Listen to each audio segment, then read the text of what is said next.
screen, like the, yeah, thank you. Good morning, everyone. This is Friday, January 9th, 2026. We are in the Churchill County Commission chambers. This is a regular meeting of the Central Nevada Regional Water Authority. Who's going to do roll call? Are you doing that? Okay.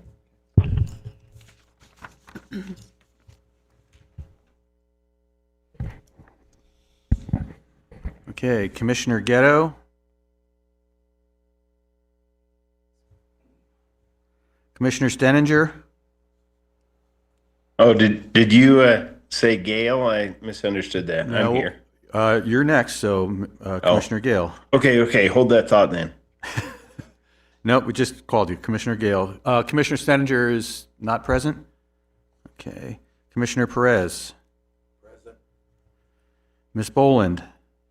Present. Mr. Wagonseller. Commissioner Plaskett is excused. He called, said he's unable to make it. Mr. Etchegary, unable to make it. Mr. Gallagher. Commissioner Brooks. Here. Commissioner Edgar. I am present. Commissioner Price. Commissioner Roos. Mr. Nixon. I'm here. Mr. Dean. Commissioner Strickland. Recording in progress. Okay. Chair Easley. Yep. Mr. Miller. Commissioner Gottschalk. Yeah, I'm here. Mr. Mancebo. Here. Ms. Hudson. I'm here. Commissioner Vogler. Yo, present. Mr. Gibson. Mr. Odgers. Present. Mr. Tibbetts is excused. Commissioner Hill, alternate. Commissioner Helming, alternate. Commissioner Robeson, who's also an alternate. Commissioner Robeson, are you on? And Mr. Spross. Here. And Madam Chair, we have a quorum. That's great. Thank you very much, Jeff. Will you please rise and join me in the Pledge of Allegiance? I pledge allegiance to the flag of the United States of America and to the republic for which it stands, one nation under God, indivisible, with liberty and justice for all. Thank you. Do we have any guests this morning? No. We'll move to item number 2, which is public comment. This time is devoted by comments by the general public. We do not take any action on the matters brought up under public comment until they have been included on an agenda as an action item. Is there any public comment?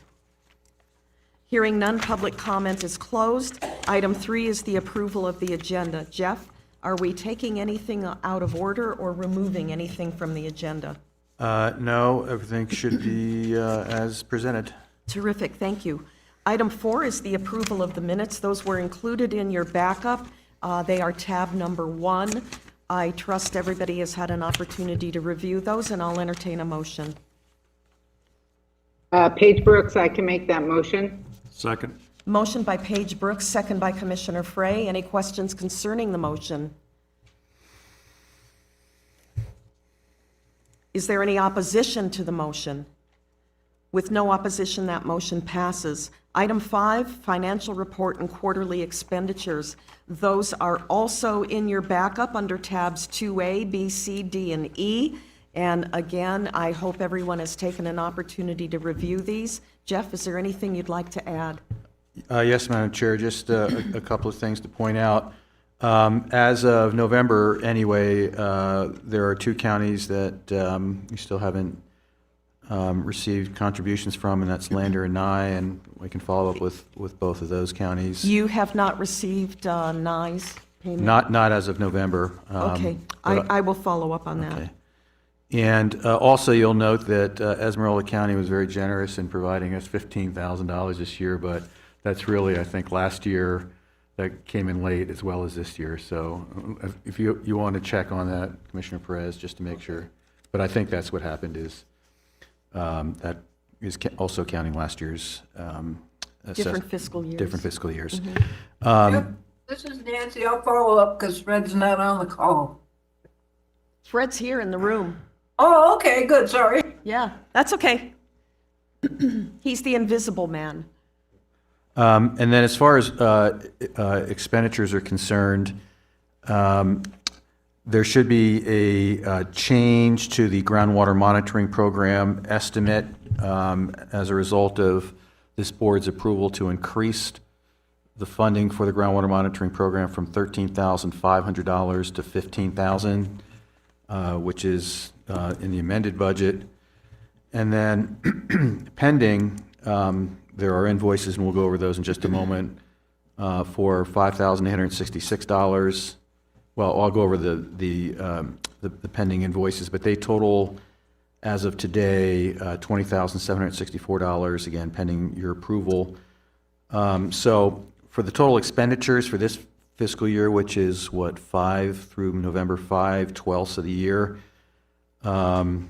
including the pending invoices, the expenditures will be a total of $36,318. And so we're certainly well within the approved budget. That's the financial report. If there aren't any questions, or if there are, I'm happy to answer. If there aren't any questions, then for the invoices, there's an invoice from Nevada Authority Management, my LLC, for your professional services for $5,866.58, which includes 55 hours for the 3-month period from September 27th to January 2nd, roughly a 3-month period. And expenses, there's a backup progress report and invoices. And then, excuse me, under tab 2C is 2 invoices from our legal counsel, Leonard Law, PC, and yes, that's what you sent the email out well, about there yesterday. were 2 prior to last night, and then I did receive the newest invoice, which had an issue date of January 5th. I thought we'd get included as well, and that is for $760, and that again is for Leonard Law. So there are 3 total invoices from Leonard Law. And then under tab 2D is the invoice from Sam Merlino, who prepares our minutes for us for $160. Under tab 2E is Chris Wagonseller's invoice for the groundwater monitoring program, and Chris, of course, will be giving a presentation on that on the next agenda item. And the total of that invoice is $14,297.64. And then I think that is it. That's a lot of paperwork, Chris, for the invoices. It's just what it is. Where are we at here? It's in there somewhere. I think that's it. Those are the invoices.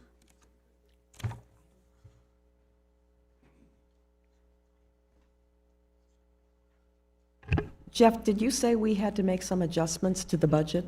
Oh, no, it was already done. Oh, it was So, done. Okay. so at the last meeting, you approved an increase in the groundwater That's monitoring right. budget from Yes. 13.5 to 15,000. I just didn't have it on the Yeah, okay. on the sheet. So I'm happy to answer any questions. Any questions for Jeff? Is there a motion on item number 5? Motion by Commissioner Mancebo. Is there a second? Paige Brooks can make a second. Thank you, Paige. Second by Paige Brooks. Any questions concerning this motion? Any additional discussion? Is there any opposition to that motion? With no opposition, that motion passes. And we are on to item number 6, which is a presentation on the implementation of CNRWA's groundwater monitoring program. And I just want to say for the record, Chris, what an amazing report. We absolutely made the right decision offering you this contract. I was very impressed with your reporting. And Jeff, unless you want to make some introduction, I'll turn the floor over to Chris. Well, I'll just say that I echo the chair's comments, but also in terms of the actual work that was done, I know this board had a pretty lengthy discussion about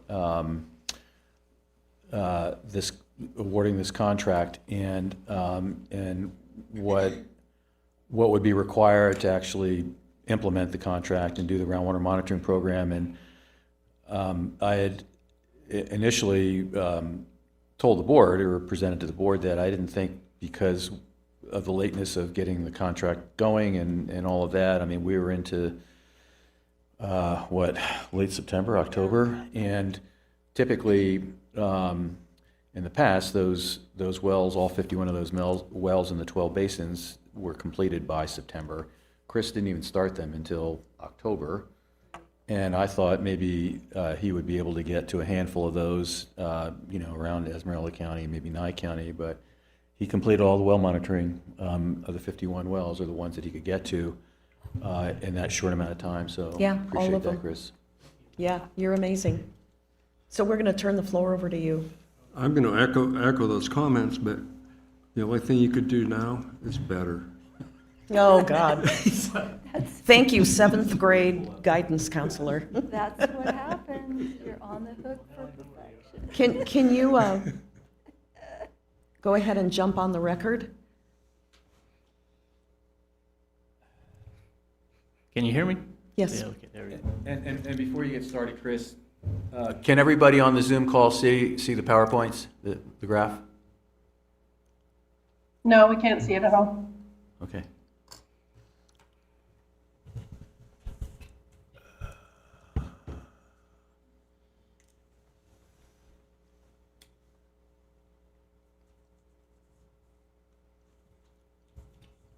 Okay. There you go. How about now? Yes. Okay, thank you. Thank you, Tara.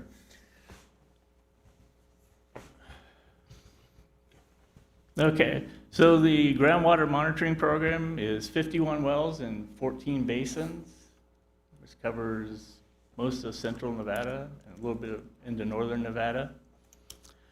And the purpose of it is to determine long-range trends, help out with water resource planning and things like that, to have an understanding of what water is in the basin, whether the basins are being depleted, those type of things.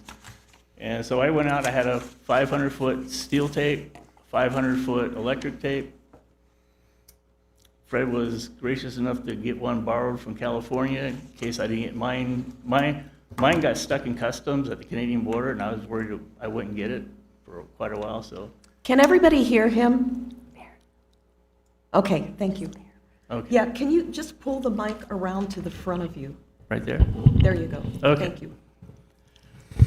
And so the season did start late. I think I went on the first one October 20th, and the last one was November 29th, in about 6 weeks. And so while out there, there was some overnight rain. One well I measured, it was raining while I measured the well. Some of the rows are a little muddy. There was some standing water, and that's because of the late season. So I was trying to rush through it because of the weather, and the days were getting shorter. So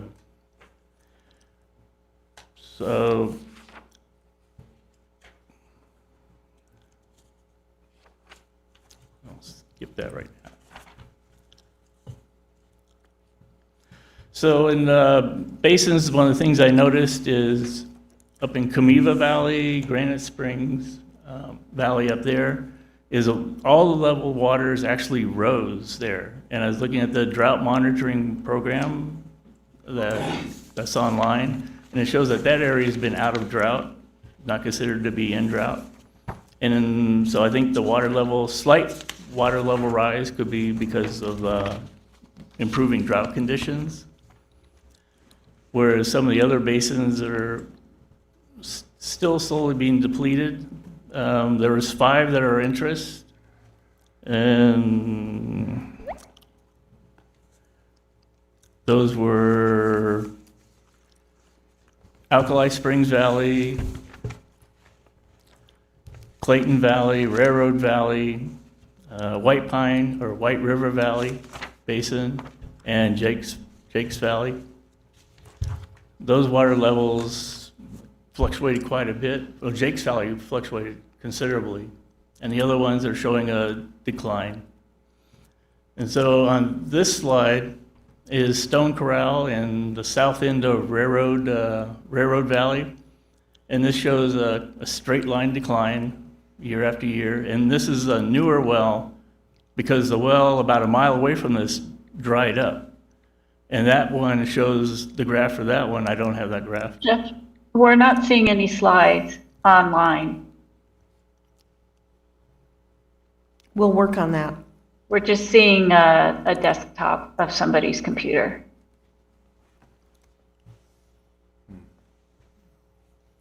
Thought they were able to see it. Okay. Go ahead, Chris. Okay, so there was another well that was being measured before this well started being measured, and that well dried up, and the graph for that well is similar to this one. It's pretty much a straight line decline year after year, and that's in southern Railroad Valley.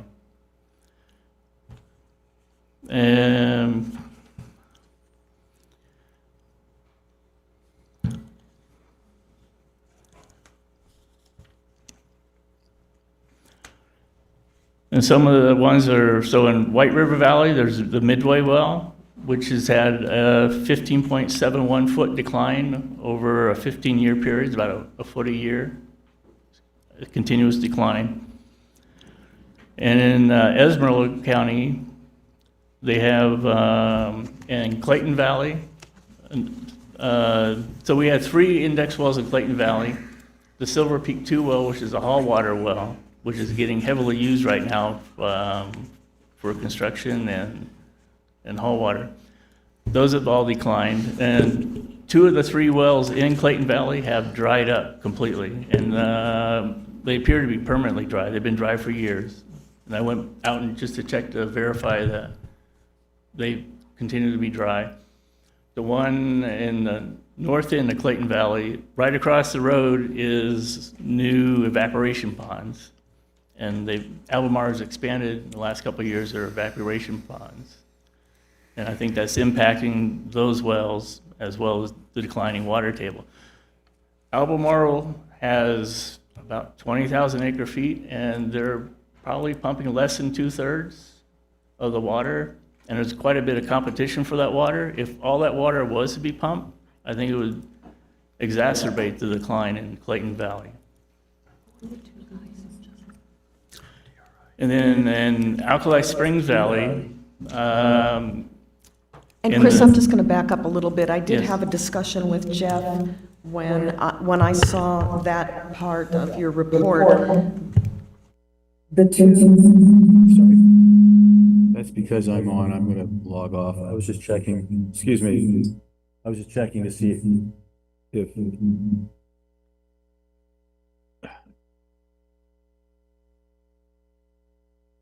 see the screen now. Can you see the screen? Can everybody see the screen now? Yes. Okay. Okay, great. Anyway, so Chris, Jeff and I were talking, well, and Norm too, specifically about that part of your report, the drying of the 2 Clayton Valley index wells, which leaves only 1 measurable well in Clayton Valley. And we were discussing what we could do about that, if we should do anything. Substitute another well, would...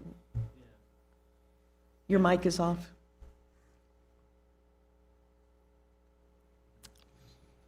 I think that would be good in Clayton Valley because Clayton Valley's under a lot of pressure. I agree. And like I said, not all the water is being pumped, but Yeah. everybody wants that water and they're fighting over it right now. We need to know what's there. Yeah. Right. And I'm Madam not Chair? sure, Madam Chair? Yeah, This is Commissioner Nancy. Boland. It may be very difficult to find another well over there. that was what I was gonna mention. Yeah, I don't think he'll be able to, because the only other one, Mineral Ridge Mine used to have a well, but that's really Alpine. And everything else over there is Albemarle's, as far as I know. Yeah. Yeah, so I'm not sure how to Madam approach Chair, that. this is Ann Carpenter. I wonder if we Ann- couldn't approach. And can you wait until we get to public comment? Okay. Okay, no problem. thanks. Okay, so that was Clayton Valley. And Alkali Springs Valley is also a fairly continuous decline for like the MX-43. It's very slight, not much, but still it's a straight line decline year over year.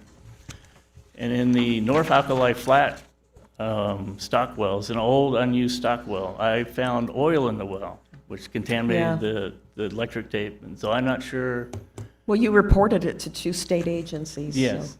And so I'm not sure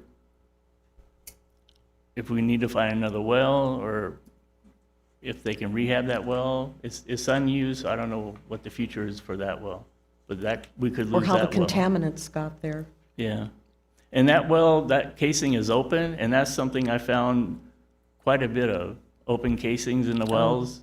Yeah. And people come along and just drop stuff in, and over time, if a lot of people drop stuff in, those wells could also become unmeasurable. They could cause obstructions. And several of the wells I found quite a bit of obstruction. Took a while, several tries. One well actually went back 3 times until I finally got it measured. Another well I measured went back twice and got that one measured because of obstructions. And well, that one well was at the wrong well.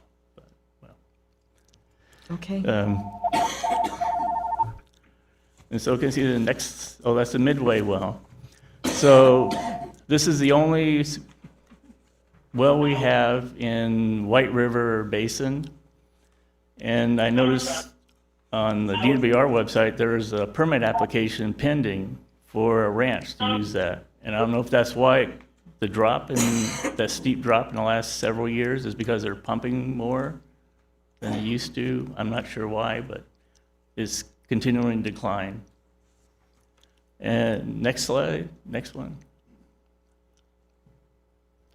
And this is Jake's Stockwell. So this one fluctuates considerably year to year.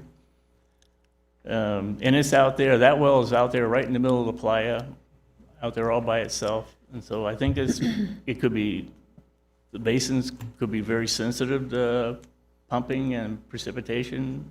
That's just a thought, I'm not sure. Or depending on how much water they pump.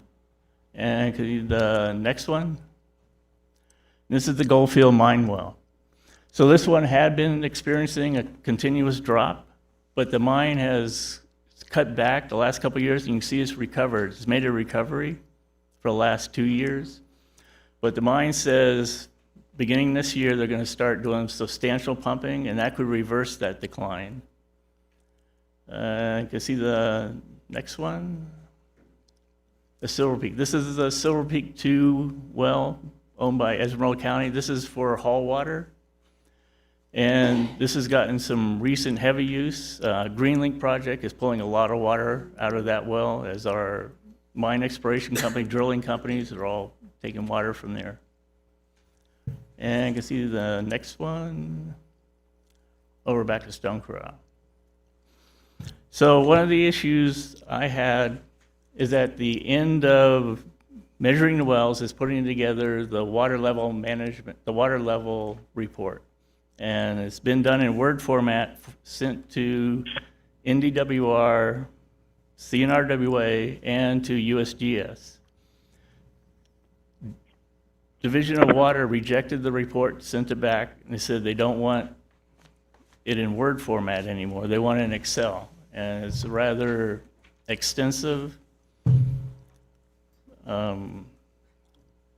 They want the well site information. There's 21 entries for the well site information. A lot of that I don't have. I have to research. And then there's 8 entries for the water level page. And they want- no! I'm pretty sure there is. Was that you, Nancy? No. Oh, Yeah. So Division of Water wants it redone, created on an Excel, and they want all the historical data. So if you look through the water level report, all the measurements have been done before. They want all that transferred to an Excel sheet. And so for each level measurement, there's 8 entries for that. So I ballpark it, it's around 1,500 entries. Each one has to be manually made for them. So I met with Kip Allender, Division of Water, say this is going to be quite a task. It's not difficult, it's just tedious, a lot of hours. So he was able to pre-populate from his end 40 wells, leaving 14, because off of our report, there's actually, instead of the 51 wells, there's 55 wells, I think. So that leaves 14 wells that I have to do, including all the historical data. And I'm sort of at the end of my hours. I used most of the rest of the hours this past week doing the existing wells that DWR had on record, that they sent back another Excel sheet with that one. I just had to fill in this year's water levels. That was pretty straightforward. So I was thinking next fall, finishing that other Excel sheet. are you on a deadline? Did they? No. No deadline? No deadline at all. So there's 14. Is this nice to have or need to have? Did It's they- nice to have, but I'll point something out with those 14 wells. They didn't have them in their database, so every time the previous contractors sent in the Word report, they never put those into the database because they didn't have those wells. And what they were doing, Kip was telling me, was they were manually transferring from the Word into their Excel sheets. But they never went ahead with the other 14 wells. So I need to do that. And I was thinking of doing that in the fall. I should have more hours in the fall because I used a lot this year just figuring out the program, where the wells are, trying to get to the wells, how everything works. That took up a lot of extra hours. So what did you start to say about the next contract year or the next fiscal year? Yeah, so for the next fiscal year, I can do, because I got about 2.5 hours left, I can do that 14. And I don't feel there's a rush on that because they've never included those 14 wells in their database in the past because they didn't have them. So listed on according to them, they don't exist anyway. Well, I found 9 of the wells do exist, but they were misidentified or there was mistakes, so they couldn't find them. I found them, and I reported that to Kip. But he doesn't have any of the historical data for it. And that's all the past measurements, all the past years. That he wants that for all the 14 wells. So I was thinking of doing that in the fall, since if they accepted the Word file, they wouldn't have reported that anyways. USGS didn't have a problem with the Word file. Made it easier. And so one of the things about,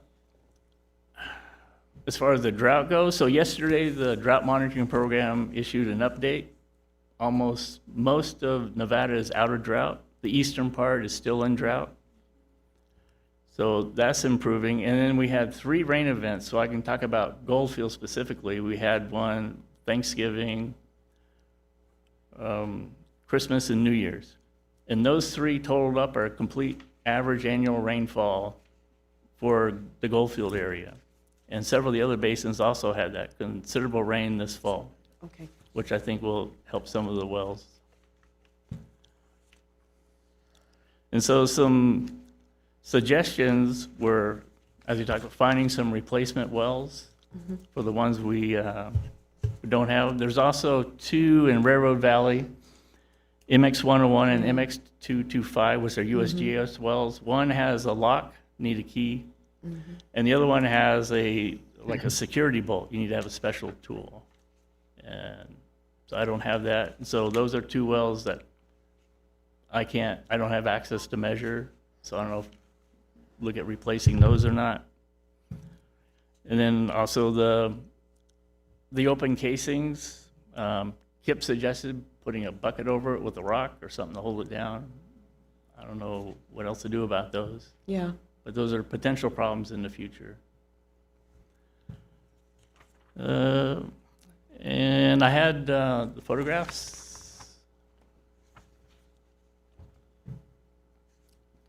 So this is Stone Corral, and this has been abandoned. And you see in the bottom left, that pipe sticking out of the ground, that's an open casing. Next photograph. So that's the one that's open, so anyone can come by and just drop stuff down. And so that's a potential future problem. Next photograph. So this is Bull Creek. So this is new. It's not in Niall's notes or in the photographs that Niall had of the well. Is the USGS put a doghouse over it. It's not locked, but it can be locked. And if they do lock it, we'll lose access to this. Next photograph. And that's when it's open. So right now I can open it and measure it. But if they lock it, we'll lose that well. And that's north end of Railroad Valley. Next photograph. And so well, okay, so this is the North Alkali Flat well. This is the one with the oil in it. So I took photographs of all the wells I was measuring. So this is going down, and can you do the next photograph? And so this is a little out of focus. I was using my cell phone. But so the tape pulling up is white, and that kind of yellowish, kind of gray, that's oil. So it's completely soaked in oil. I don't know what can be done about that. So right now it makes that well unmeasurable. So that we could lose that well too. And next photograph. And that's it. That was in Silver Peak. I saw that. I gotta take that picture. And so basically that's the report. I think we should look at some wells to replace those wells. So some of them look like we might lose access in the future, and some we have lost access in the past. So that was it. Are there any questions from the board for Chris? I'm going to open public comment on this item, and we're going to circle back to you. You had a comment? Yeah, I wrote it in the text instead. It was, is there an opportunity to reach out to Albemarle and to Schlumberger and ask them to provide wells in Clayton Valley? I think Jeff can address that. So let me start with a little background on this, and maybe I will get to the question. So when Chris came on board, one of the things we talked about was, in addition to implementing the groundwater monitoring program, which had only been done by 2 previous contractors before him. So Niall Pennington had been doing it for 11 years, and then before that it was Dan. And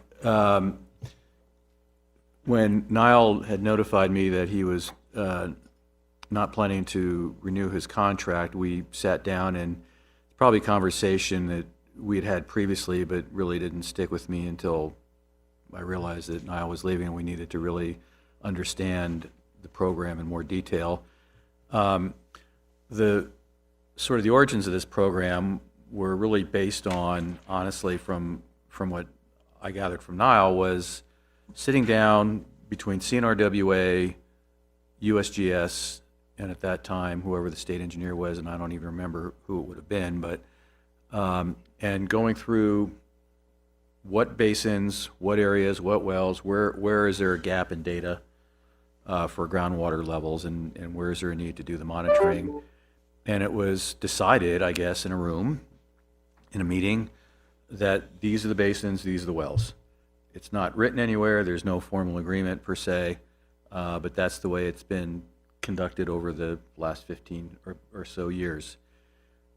Over that time, at least since I've been with CNRWA for the last 7.5 years, Niall has been conducting the program, and every year we get together before the beginning of the monitoring program and then after the monitoring program, and he gives his report just like Chris did. And I was aware of some of these issues with regard to some of the wells that he was having problems monitoring, and of course Niall could probably find those wells with his eyes closed, but for Chris, obviously, it was a whole new experience. And so it was great to have Chris go out there and look at this with a different set of eyes and perspective, and then report back, and then we had a conversation about, well, all of everything that Chris said is absolutely important, and we need to follow up. But I guess what I'm suggesting here is there's probably more that we should be doing, or at least I need to be looking into with Chris and perhaps others as well. Is let's go back and take another look at the program. Are we meeting the objectives of the program? When we started this program at CNRWA, that was a long time ago and a lot different situation than we have today, with a lot more. Well, Jeff, and frankly, the other thing is we need to revisit the objectives of the program to see if what we want has changed. Well, that's exactly right. Yeah. Yes, no, I agree. This is our program, and to the extent that we need to be able to have access to wells and so forth, and that we want to be part of a state database, because it's really disheartening to have a situation where the data that we had been submitting is not in the format that Division of Water Resources wants. And fortunately, through Niall's persistence, I'll just say that, and NDWR's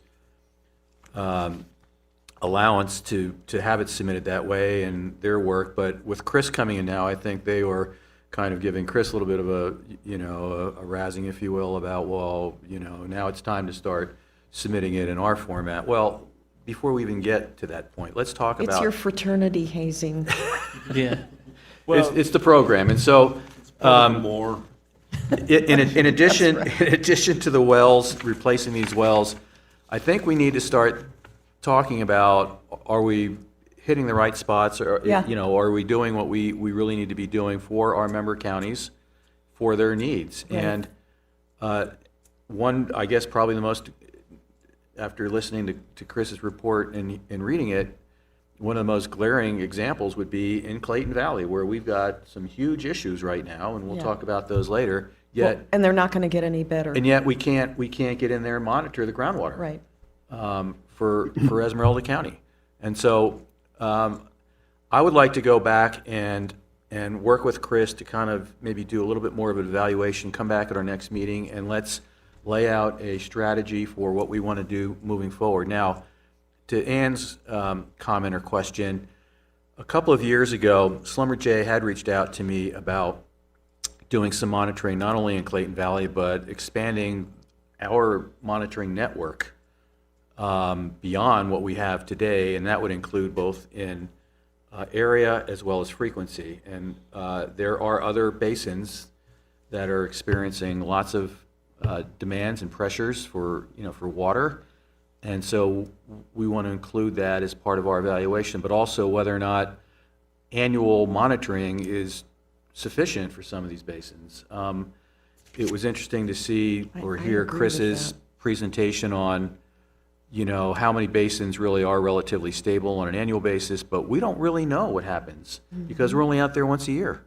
And so there may be opportunities to put in some transducers and actually get some more frequent reporting. So at the time, when Schlumberger approached me and we had some conversations, it was still in the sort of conceptual phase, but I think the idea that they were floating at that time was, let's partner with industry, let's partner with the private sector to maybe start monitoring these wells in a more formalized way as well. So, Jeff, do we want to include a broader discussion of this to help us focus where we want to go on a future agenda? I believe so. Like maybe the April, yeah, no, I think so. yeah. For the time being, we'll work on the stuff that Chris Yeah, that reported Chris on. reported. And Chris has already worked through all of sort of the reporting format for the most part with the Division of Water Resources, but that could change. Yeah. You know, they're going to have a new state engineer, and maybe they're going to go back to the way it was or want something new. But let's put that on a future agenda. Yeah, And okay. Chris and I will work towards bringing a A report back. proposal, okay? Yeah. You're good Madam with that? Chair? Yeah, Madam Commissioner Chair? Boland. Yes, just for future reference. In the Clayton Valley, there's only one other freshwater well that's owned by Albemarle. All the rest of their wells are for brine extraction. And the same is true with the Schlumberger wells. And I know Chris has got his hand up, he can speak to this, but it's always been my understanding that those are two separate aquifers. So I would wonder how that would fit in to our That's monitoring. interesting. Yeah. So, Yeah, okay? brine's usually much lower than the freshwater. Yeah, Yeah, it's real deep wells. They're like thousands of feet deep. So I'm just saying it may not be a cohesive data set. Let's Yeah. put it That's a that good way. point. that's a really good point, Nancy. Yeah, very good point. Madam Chair, this is Cody Odgers. Yeah, Cody, go ahead.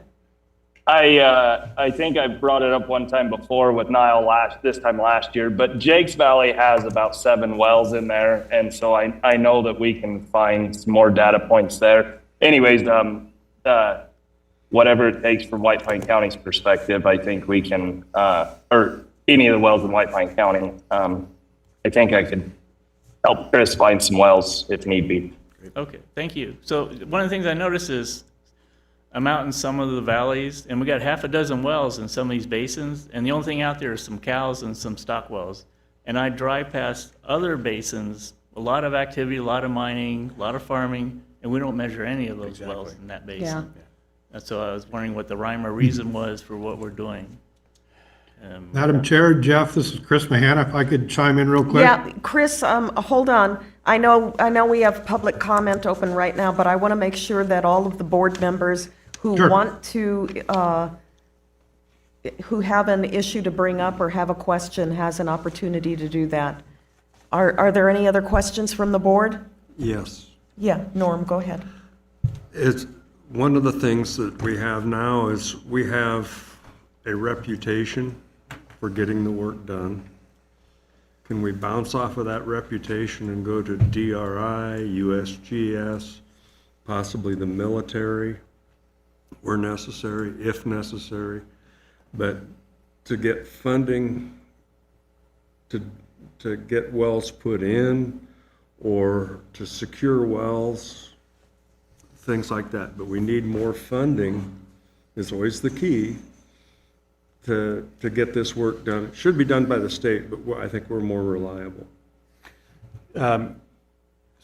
So, Mr. Frey, I think those are the kinds of things that Chris and I would like to evaluate. I don't think we should be in the business of certainly not installing wells and not even repairing wells. I mean, putting a bucket with a rock on top of an open wellhead, that's one thing.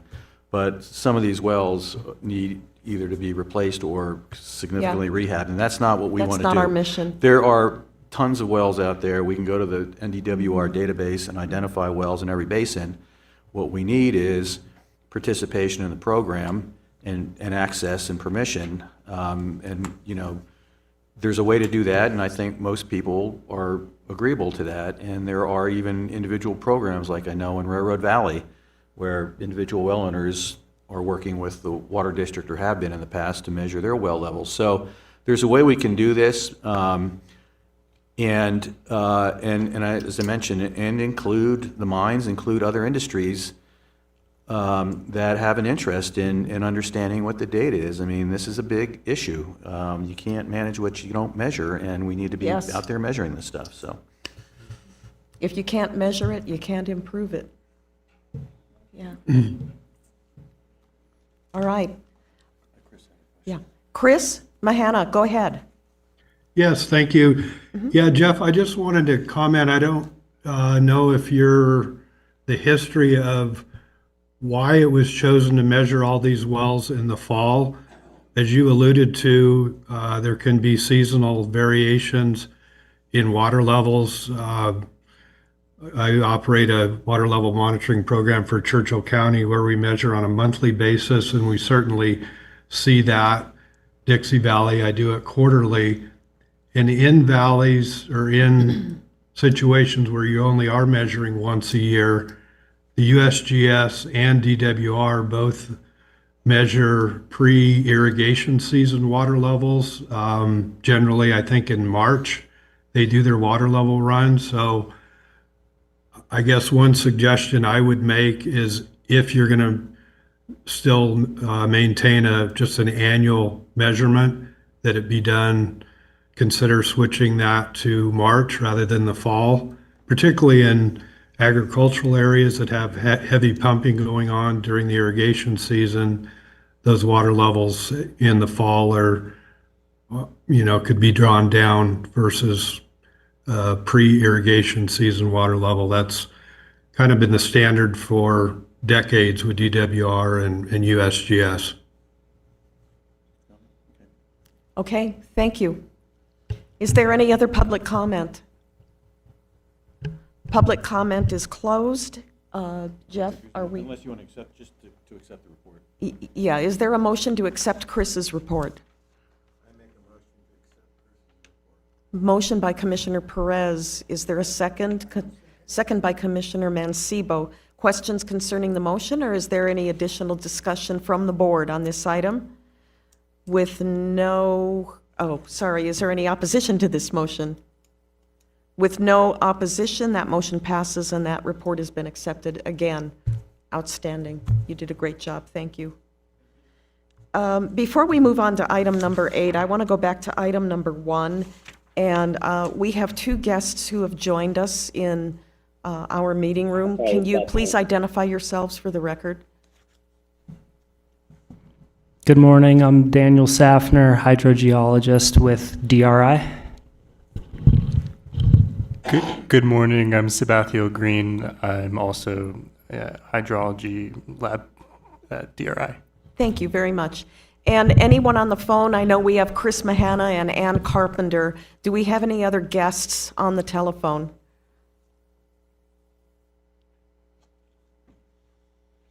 No? Okay. Laurel Saito, the Nature Conservancy. Hi, Laurel. Paula Carson, White Pine County Commissioner. Thank you. Also, Heath Miller. What was that name? Heath Miller. Oh, Heath. Yeah, you're a member of the board. Okay. Thank you. We'll make sure that you're marked as present. And Donald Fagan, Center for Biological Diversity. Thank you. Chair Deborah Strickland's here too. Oh, Deborah, good. I Thank just you. tried to call you to see if you were going to make it. Thank you, darling. Thank you. All right. Anybody else? Pat Robinson, White Pine County. Pat Robinson, White Pine County Commissioner. Thank you. So we're going to mark you present. We have a supermajority. Yes, we do. Yeah. Is there anyone else? All right, we're going to move on to item number 8. This is a report from the no, we aren't. We're going to move on to item number 7. This is an update on the DRI's Rural County Water Resource Planning Initiative. And Jeff, I'm going to let you make the opening remarks on this. Well, this is something that we've been updating the board on for, over a year now, I believe. And again, before that, CNRWA has been very involved in county water planning, has, for many years supported and really advocated for county water plans, beginning with my predecessor, Steve Bradhurst, and what he did in Washoe County and others that have adopted water plans and had them updated, and then culminating in the 2019 legislative session with the passage of SB Senate Bill 150, which was asked for or requested by this organization. And carried by then Senator Goicoechea for the requirement for all counties and certain cities to adopt and update county water resource plans, and that that particular legislation was approved unanimously and by both houses at that time, and had a lot of support. And so we had done some trainings for counties, but we always felt like it was important for the counties to have some additional resources, technical resources, to support their efforts. And we had requested funding at least 2 or 3 different legislative sessions, and then finally were able to get some funding carved out by the Department of Conservation and Natural Resources from, at that time, it was ARPA money that they put into the program, and subsequently provided a grant to the Desert Research Institute to assist rural counties in updating their water resource plans. And so with that background, the folks from DRI are here, and I'm going to turn it over to Daniel, and he's going to give an update on where they are. Thanks very much, Jeff. Thank Good you. Go ahead. All right, thanks. Yes, so, again, my name is Dan Safner with DRI, hydrogeologist. Working with a large team at DRI on this effort to update the water resource plans, or for the first time, develop a water resource plan for... How many counties don't have water resource plans? That's a good question, and off of the top of my head... Because that's been a real priority for this organization in the 20-odd years I've been a member of it. I'll be able to answer that better. One of my slides coming up here has the okay, list. that's fine. I won't get ahead of you then. Yeah, Go no, ahead. no problem. Yeah, one of my slides coming up here will have a list of the counties we are working with, and many of those do not have a plan, so should be able to estimate at that point. So I am here with my colleague as well, Sabathiel Green. I'll share some maps and images, plots. Sabathiel's been super important in helping with the data side of this project, so we're both happy to be here to present the update today. Next slide, please. And just a quick outline of what I'll go over. So I'll start with really just a bit of a recap. Jeff already touched on really the project objectives of developing a water resource plan, what the main goal of these plans are. And I will just highlight kind of the quick bullet points of the NRS that details what should be included in a county water resource plan. And then I'll move into the actual updates. So again, a list of participating counties, so those counties that we are working with to develop or update their plan. And I'll provide some details on progress made so far, because we're about halfway through this effort. This is a 2-year program, so it's moving fast. So I'm going to talk through kind of how we are approaching this and the progress that we have made with each of the counties so far. And also a timeline of what year 2 is going to look like. And finally, I will end with some examples, some talking points. Happy to chat through anything that I show. Chris has been an integral part in working with us on the Esmeralda County plan. A lot of the hydrographs that were just shown in his presentation, a lot of that is being considered for the Esmeralda County plan. So we started working with Esmeralda as the first kind of county of focus for this program. We're very grateful for their willingness to be able to do that, essentially be kind of what we're calling the case study for this. We're working with them, working through section by section, and then using those sections to kind of help us in an expedited way sort of move through the process with other counties. So today I'll share some examples from Esmeralda County. Next slide.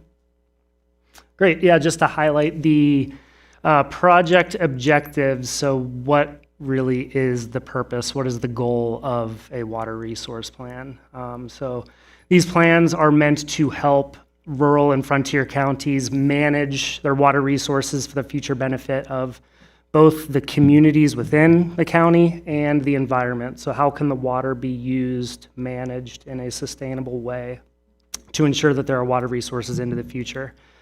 considering different economic shifts that are happening within the county, and making sure that these plans are as best as we can aligned with the master plan of the county in the direction that they want to be moving, and are there sufficient water resources there to make that happen. The plans should, again, meet the requirements of the NRS. The next slide kind of details those. The plan should consider and help address specific county water issues and water needs. These issues, these needs vary as you move across the state from county to county. So it's really important that we do have regular meetings, get-togethers with our county partners to make sure that that we aren't just looking at this from any particular perspective. We want to make sure that we're accounting for the specific needs of the county. So looking at the slide here, this is just detailing basically what is written out in the NRS. So the first bullet point just really is showing that the expectation is that whatever the governing body is, when you go and you read through the NRS, it kind of talks about these governing bodies, whether it's a county or if it's a community or if it's a region, are meant to have a water plan adopted by July 1st of 2029. So we're working on meeting that deadline a few years in advance, because like I said, we do have 1 year left in this program. So the counties that we're working with should have, the expectation is to have an adopted plan this year, or for some of them, maybe it'll carry over into early 2027. At that time, they adopt the plan, so before that deadline of 2029. Moving forward from the point at which the initial plan is adopted, they should be updated every 10 years. And the requirements of what should be included is fairly straightforward when you look through these bullet points, but then as we all know, when you're dealing with water and you're dealing with water data, it becomes complicated real fast. But the first bullet point, identification of available water resources. So this is physical and legal water resource availability, looking at the different sources of water. So surface water, groundwater, effluent, and any other source of water. Existing and expected demand by manner of use. So we look through recent history and the current state of how water and who is using water in each county, again, by the varying manners of use. And we are also doing projections into the future, looking at expected changes in whether it's mining, and also taking into consideration climate variables as well, the impacts to available water resources and how that will impact water demand. Dan, I have a quick question. Sure. The water plan should be updated every 10 years. Does your department, your organization generally monitor those to know which are coming up on the 10-year mark? And do you engage with those counties? That's not, DRI's role in this has strictly been to, that's not something that we have ever done in the past, and that's not something that we would do moving forward, is to be keeping track of that. That really does fall into the hands, that's a responsibility of the county. There's not going to be anyone that comes knocking on the door saying, hey, you're getting to year 9. So that's for the county. Sure. And the final 2 bullet points here are to essentially do a supply versus demand analysis. So this is where we are taking an assessment of the existing water supply and demand and identifying where there could be an imbalance between the two.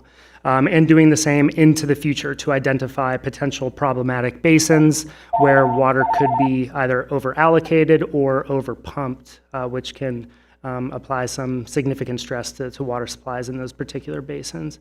And then the final step is really where we do lean heavily on the counties in putting together these plans. That's developing strategies on how to address if the demand is greater than the supply, whether that is in a particular corner of the county or in a particular basin or community. How does the county plan to use the information in these plans to make planning decisions and management decisions. Next slide, please. So here's the list of counties that we are working with in this effort. Again, I mentioned that we've been focusing heavily first on Esmeralda County, and we are through the first few sections, drafts of the first few sections, which includes the water resource inventory, and getting into water demand for Elko, Lyon, Douglas, and Lander at this point. So we're getting ready to move in into the plans with Mineral, Pershing, and White Pine here in the coming months. And you can see there's a quick note there on White Pine. We've had several discussions with them over the past year in terms of their need for, they're mostly interested in kind of the water demand side of this effort. So we'll be working with White Pine on developing projections for water demand into the future and not doing a whole water plan. They have a fairly robust plan that they're happy with right now, but are looking to DRI to help out with the water demand side of things. And then the map on the right, of course, just shows the distribution where all these counties in blue are those that we are working with. Next slide. All right. So again, this is a 2-year effort. I pretty much have gone through what we have accomplished so far in year 1. So we did have a heavy focus in the first few months of this effort to make sure that we had engaged not only the counties, so that's all rural and frontier counties in the state of Nevada that were eligible for this program, which by the way just is all counties except for Washoe, Clark, and Carson City. So engaging the county, and beyond that, engaging other relevant stakeholders. So several of you in this room, I heard Cody online earlier, several people I'm sure that are online as well. We've had several conversations with folks to make sure that we are going about this in a way that ultimately we work with the counties and produce plans that are useful and usable for each of the counties. So that was the initial focus, was really on the engagement side. And then developing memos of understanding with the counties to kind of outline the division of labor between what DRI is going to do, what the counties need to do to help us get to the end goal of this. Board approvals, the counties have presented in front of their boards to get approval to work with DRI on this effort. Developing what we're calling as a framework for the development of the water plans. I had touched on how we're working closely with Esmeralda as our case study to kind of work through the process so that we can ultimately get comfortable with the process that we are using to make sure that we can essentially meet the project goal of developing all these plans in a pretty short timeline. So that's kind of the framework that's mentioned here. And we put that together we had a subject matter expert workshop where, again, several people that are probably on the call, people in this room were a part of that workshop to make sure that we are touching on the important points that need to be included in these plans. We started developing the first 5 county plans through what can't use a better word than really a staggering of the sections. Where rather than just focusing on Esmeralda County from section 1 through the end of the plan and being done with Esmeralda and then starting on Elko and working our way through, we're not doing it that way. What seems to be working for us at this point is staggering the sections where we worked with Esmeralda on establishing their water resource inventory. How much water is available, where are the water resources, getting through that process, and then doing the same thing for Elko, and then moving into Lyon, and then Douglas, and so on and so forth. So we've gotten through, I have the counties listed out there that we've worked through the water resources identification section, have received county review, and have worked through the first round of revisions for Esmeralda, Elko, Lyon, and then Douglas and Lander, we're just about through that process as well. And we've started and made our way through the water demand portion for Esmeralda at this point. So year 2, we'll basically continue doing more of the same. We're going to be working with all these counties with mostly a focus on the water demand side and the planning options. Once we get full drafts of these plans put together that the county is happy with, we then will share with DWR to ensure that we get reviews of each of these plans from NDWR. So we're making sure to have them involved in the process as well. And then, of course, seeking adoption of these plans from each of the counties. Next slide, please. This is probably too small for anyone to see. It's certainly too small for me to see from where I'm sitting, but it's just a screenshot of the table of contents of what one of these plans look like. So I'm just going to go through a few, just a few maps, figures, plots, and things that are going into the Esmeralda County draft. Just to quickly walk through this table of contents here, and what is in each section. There are 5 sections in each of these plans. The first is just a background to the county, touching on the economy, touching on the local population, land management, and things that are relevant to water resources within the county. Section 2 is the identification of surface water and groundwater resources. Section 3 is water demand, so both current and future projections of water demand. And Section 4 is the supply versus demand analysis, whereas the final section, Section 5, is, all right, what's to be done if there's an imbalance between the supply and demand. Next slide. And just some examples of some maps that are in the background section. So this is just showing, of course, the state of Nevada where the counties are located, and then most of the maps that I'll show are just kind of zoomed into Esmeralda County. The 2 that are shown here are land management and land cover. Next slide. Of course, we need to be sure to touch on important climate factors. So we go through and pull all of the existing data from publicly available weather stations. So the plots that are shown on the top here from the Western Regional Climate Center, showing total annual precipitation, historical data from the weather stations that are in Esmeralda County, whereas the bottom is just a screenshot from the U.S. Drought Monitor showing the drought severity over history. I think it's the last 25 years in Esmeralda County, which just shows again, it's probably hard to see here, but the percent of the land area within the county that is experiencing drought, and then the level of severity. Next slide. This slide is just showing a few of the maps that we have included that are facilitating the analysis of existing county-wide groundwater resources. Again, it's important for us to be accounting for not only physical water availability, such as groundwater levels, but also water rights as well. So we have gone through and compiled as comprehensive of a data set as we can for all of the counties that we're working with in terms of available groundwater level data. Chris's presentation was showing great historical hydrographs, which will be great to kind of touch base with you on that, Chris, to make sure that we have all the data for all the counties that we're working with, make sure it's all accounted for in these plans. And the map on the left here is just showing, because we are trying to capture recent groundwater levels with this map. So we include data points.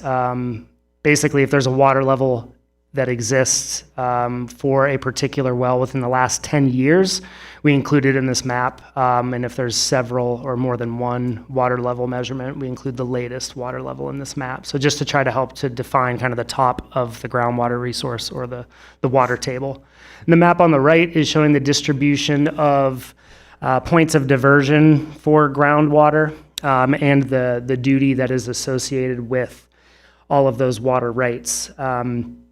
So certainly in Esmeralda, most of the water rights that you can see on the left side of the map, that's Fish Lake Valley, whereas the center is Clayton Valley. So certainly the highest frequency of dots and some of the largest dots. So the larger the dot, the higher the duty.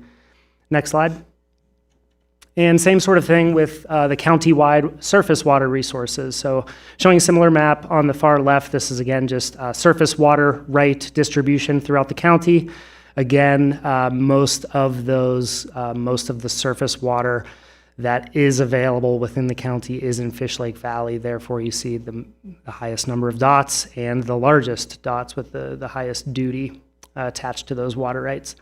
The map in the middle is showing the location of surface water features. So those are streams, whether they are perennial or intermittent streams in the county, and seeps and springs. And then the plot on the top right is just showing the annual discharge from, this is Chiatovich Creek in Fish Lake Valley. So showing the variability of annual discharge from that creek over time since I think it's the early 1990s in there. Next slide, please. Then moving into water demand. So the plot on the left here, well, both of the figures that are shown here include data that are available from the NDWR pumpage inventories. So this is showing not only on the left is just showing pumpage within Esmeralda County. So the different lines represent the different manners of use. So the orange line, irrigation, is certainly the accounts for the greatest water demand throughout the county, most of which certainly is taking place in Fish Lake Valley. Very little other pumping for irrigation outside of Fish Lake. The blue line is showing mining and milling. And then the green line on the bottom captures all other manners of use, which you can see is quite low compared to mining and milling and irrigation. The black dash line on the top is the total, so the sum of all pumping that has happened within Esmeralda County's borders from 2013 to 2021. So these data are available from DWR pretty much every other year, as shown on if you look at the x-axis on that plot on the left. So the data are available 2013, 15, 17, and 21. Historically, most of the data has just been available at the basin scale, so for specific basins, which is extremely important and very useful. However, something that has changed, which I think is relevant to a lot of the folks in this room and online, is that DWR has been taking an important step to actually also parse out the data set by county, which is, I just wanted to mention that here because these two figures that I'm showing, again, the one on the left is just within Esmeralda County. But of course, most of the basins, Clayton Valley is the only basin in Esmeralda that's entirely within the county. The rest of them spread either into California or into neighboring Nevadan counties. The table on the right accounts for the total demand, and it illustrates how much of the demand, how much pumping is occurring within Esmeralda County versus what about outside of the county for these shared basins. So that's what the table on the right is showing. It's important information, certainly, to capture for water planning purposes at the county level. So what's happening within versus outside of the county in each of these basins. Next slide. This is showing a pretty busy series of plots that we have, but helps illustrate what's going into the water demand projections side of these plans. So looking into the future, what is the expectation for water demand by sector or by manner of use for all of the top manners of use for each county? So irrigation, municipal, domestic, mining and milling. These plots here are just showing specifically climate variables related to irrigation water usage into the future. There's 6 plots shown here. The one on if you go to the right column, the plot in the middle is labeled applied water. So this is how much groundwater is actually being applied to all of the fields within Esmeralda County. The blue line is showing historical water application, whereas the black line with the green hue around it is the projected into the future. So this is accounting for changes in irrigated acreage and also the various climate factors that are shown. All the other plots are showing things like precipitation, mean temperature, evaporative demand, so how thirsty is the atmosphere. Things like that are being considered in these projections in water demand into the future. Next slide. The water supply versus demand analysis. One thing that we're doing here is a comparison of historical pumpage and groundwater levels. So again, compiling all the water levels that we can, and then doing a statistical analysis to identify whether there is any statistically significant trend in wells. Again, Chris was showing several wells, not just for Esmeralda earlier, but throughout the state. But here for Esmeralda, if you look closely, you can see that there are some circles on the map on the left that show most of them have a little negative symbol in them. That's indicating that they have a decreasing water level trend over recent history. All of the wells that are shown here have at least one water level data point over the last 10 years. Some of these wells have data back several decades. Some of them are fairly new wells and only have data for 15 years or so. But those are the kind of the criteria that we use to include these wells here to help illustrate, is the water table going up or is it going down? So Fish Lake Valley on the west, all of the wells are showing declining trends. There are only, I have a zoomed in map that I'll show Clayton Valley a little more closely, but there are only 2 wells with recent enough data, at least from the data that we have compiled, but both of those are showing declining trends as well. And then we have some data points in Alkali, Springs Valley, and then a few up north as well. And one thing that we do towards the end of this analysis is comparing to basin designation status. So the map on the right is showing whether or not a basin is designated. So if it's over allocated, are there preferred manners of use, or is there basically no more water right applications being accepted in the basin? So groundwater levels are certainly an important consideration in basin designation. So we do a little bit of a comparison between the current status and what we're seeing in the water level trends. Next slide. And just a few examples here, like I said, zooming into Clayton Valley, but the reason that I'm showing this here isn't really just to talk about Clayton Valley, but just to illustrate that not only are these plans meant to be focusing on water resources at the county scale, but we are also zooming in and doing an analysis basin by basin. For a county like Esmeralda, where I think there's only 13 basins in the county, it's fairly easy. When you get to something like Elko, where there's 40 or 50 basins, we'll probably focus in on kind of the more the basins of interest for the county. But doing the same sort of thing, looking at the water resources, water demand, and planning scenarios for each of the basins. Next slide, please. And I think this is my last slide here. This is ultimately this supply versus demand effort is to identify areas where demand is expected to be greater than the existing water resources into the future. You can see that there's 2 columns in this table that have some red text in it.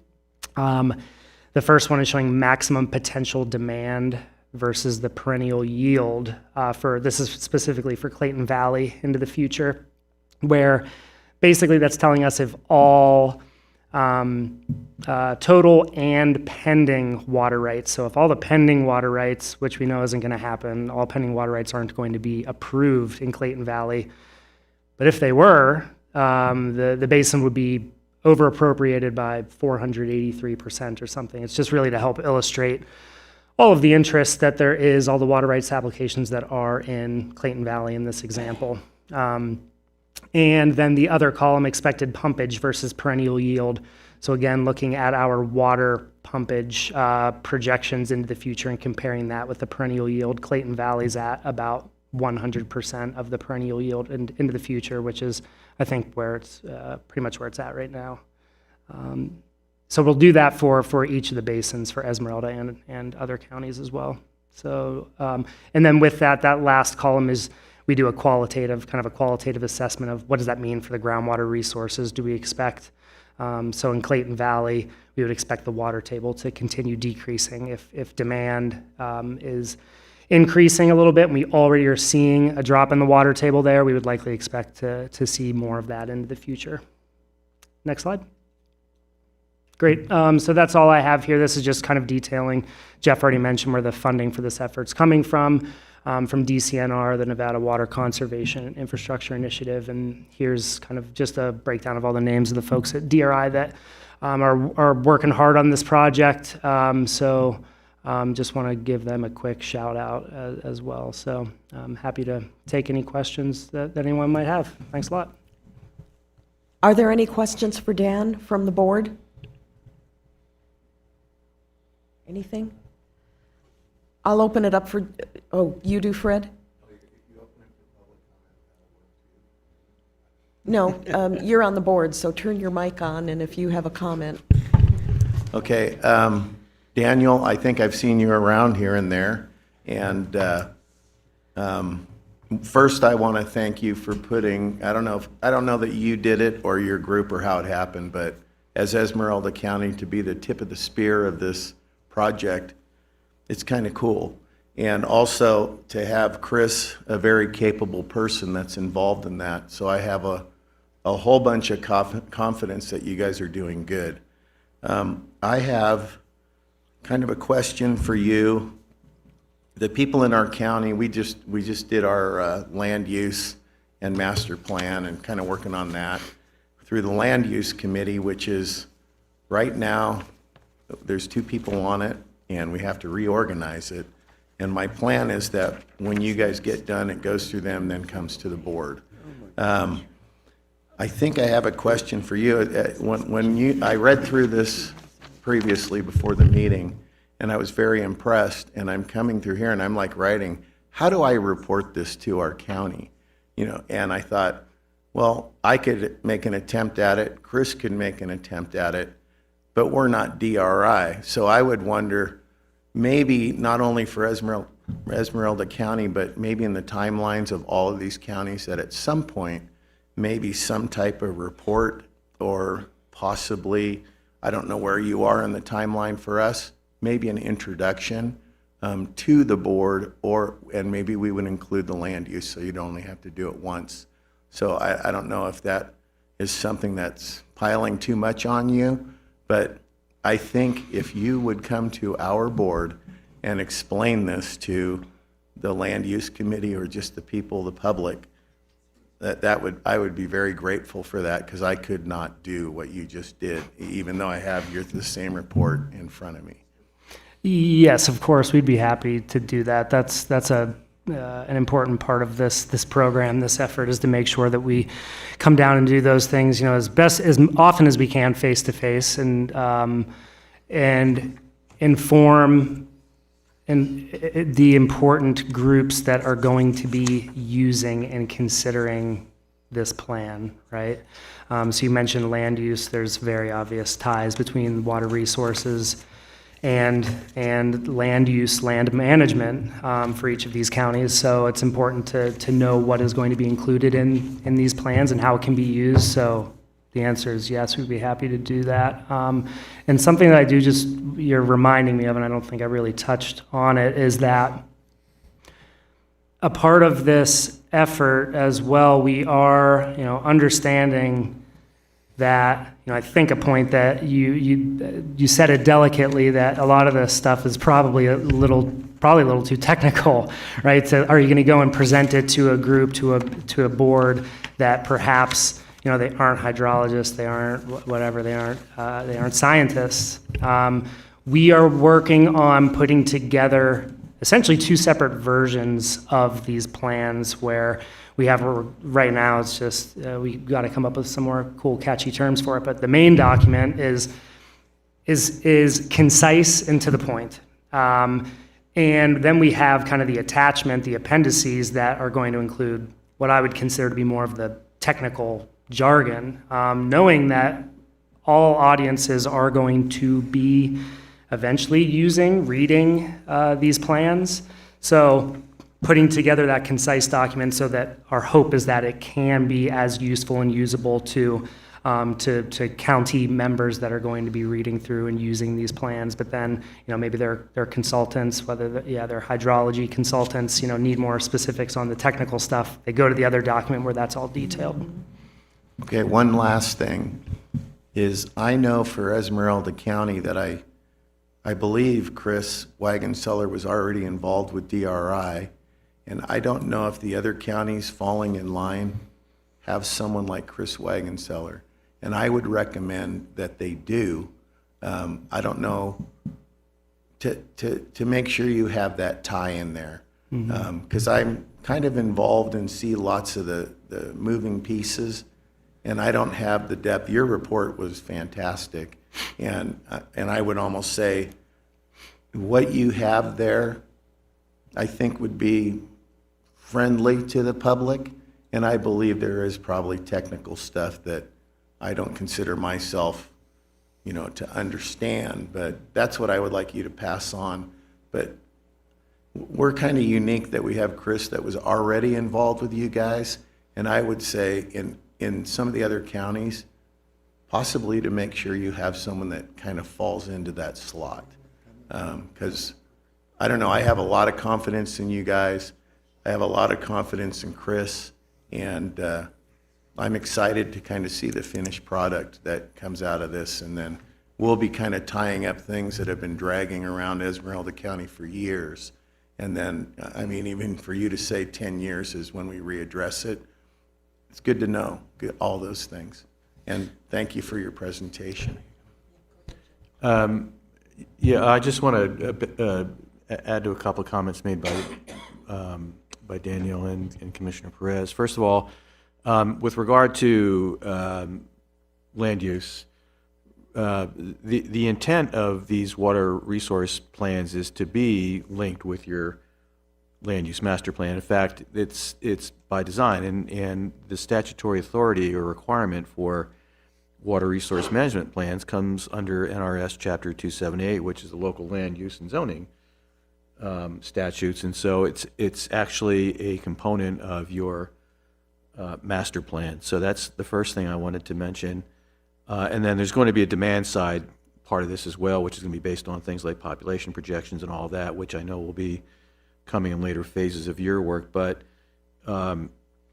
also to Commissioner Perez's point, I'll just say this, that DRI was given a grant to assist the counties, which means it's really the counties that need to be stepping up and doing the work and having a point person or two, or making sure the data is available and that they are available to provide the information, and more importantly, the interests and the needs and goals of the county to put into the plan. So part of the plan, again, on the demand side is they'll do the analysis, but it's up to the county to decide how they want to use, how you want to use your water, and when you want to use it. And the idea is you have a plan so that in the future, when there are more folks looking to use your water in your county, whether it's in the county or to move it from your county to another county, you have a plan in place. You can defend and protect your water resources, which, by the way, is what this mission of this organization is all about anyway. So. Well said. The reason that it's the mission of this organization to have the water plan is back in the 90s, I was told by Secretary for Water and Science, Elizabeth Reiki, that if the counties have a water plan, the federal government can't take your water away from you. And that's the importance of it for everybody. And then Here the in Churchill federal government says, hold my beer and watch this. Yeah, and we've seen Waters of the U.S., which is an attempt to take over water rights management from local government and state government. So, very important for the counties to be involved in it. And I note that have you reviewed Churchill County's water plan? It was one of the early ones, I believe.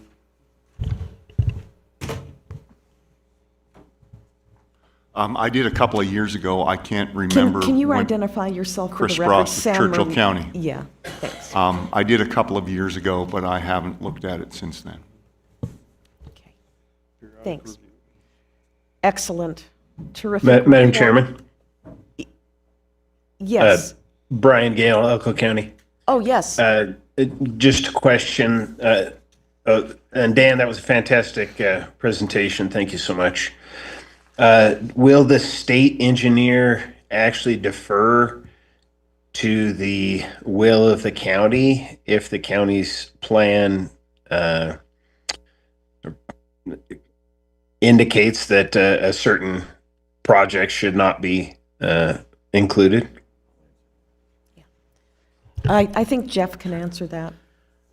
Commissioner, so the state engineer, as you, I'm sure are well aware, has independent authority to make decisions on appropriation of water, change applications, things of that nature, just overall lots of authority.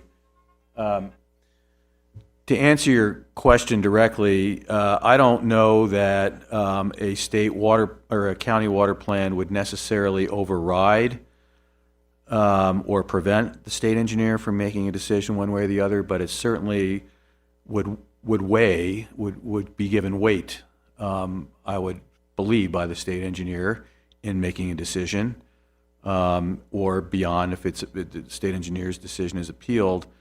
But without one, I can tell you that you're going to be at a disadvantage in a county, I would think.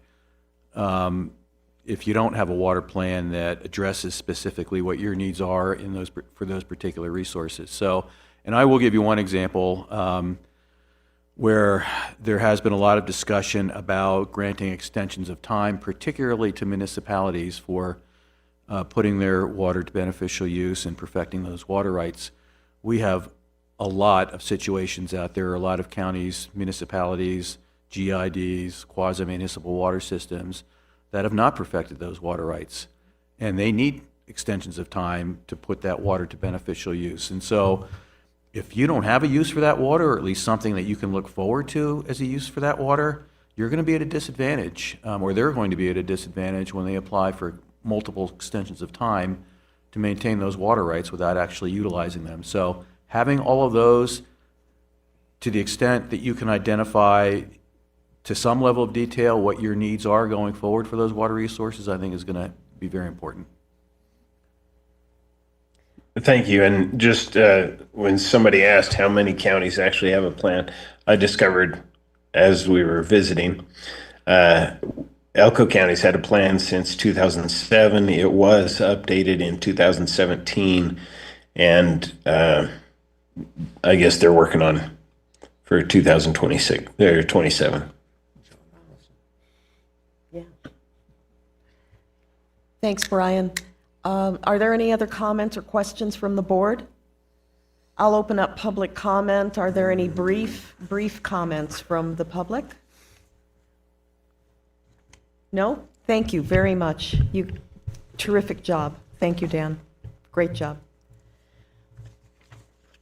Item number 8 is a report from the CNRWA Legislative Working Group, which met recently. And Norm Frey is the chair of that working group. He leads that working group. Jeff participates also, as well as a number of other CNRWA board members. Jeff, is there anything you'd like to lead off with? Otherwise, I'll turn the floor over to Commissioner Frey. No, just we're starting up with, during the interim, and as I explained, we had an initial meeting with some folks in December to start sort of gearing up for future meetings and discussions.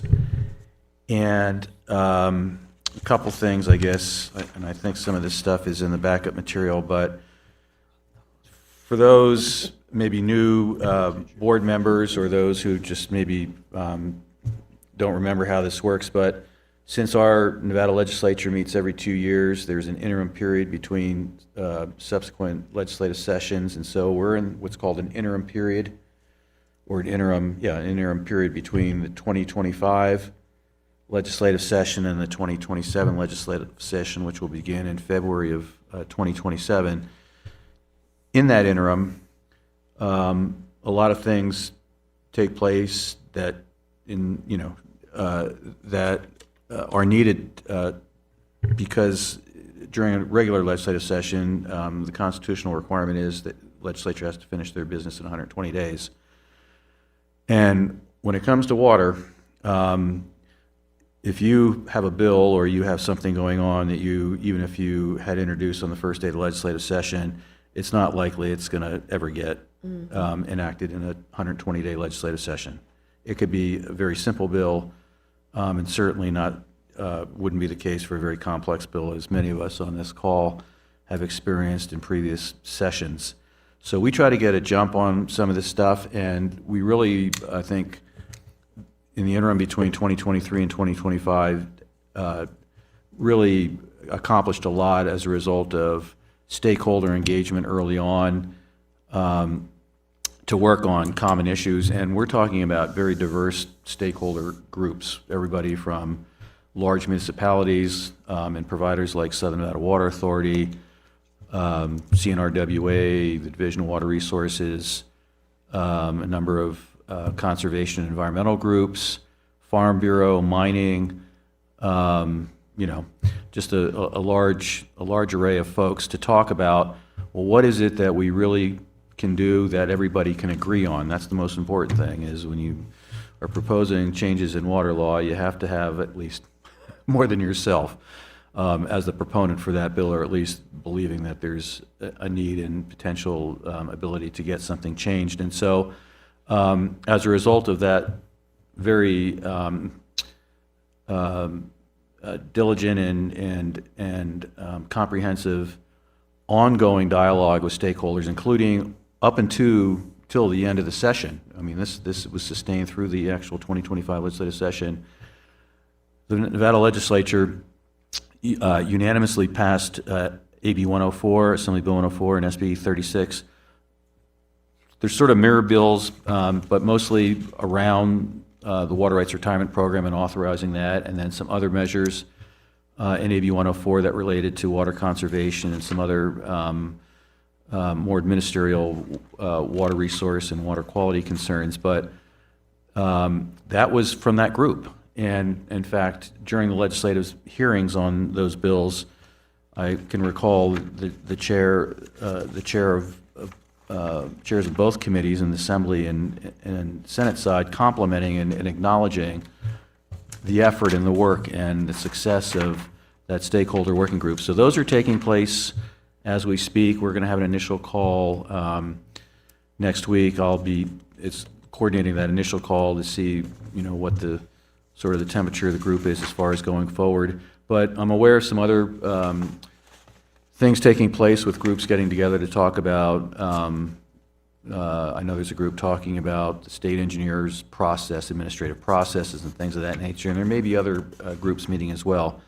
So that's why it's important to get our working group together early. And then the last piece is that during the interim, there are legislative committees that actually meet and hear presentations and take recommendations for bills and other measures that they could propose to the full legislature in 2027.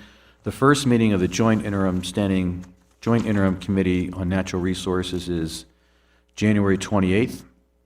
They'll probably have, 4 or 5 meetings, and then in late June, they'll put out a call for official requests for bills and things of that nature. But in the past, CNRWA has been asked to present to that committee and provide recommendations.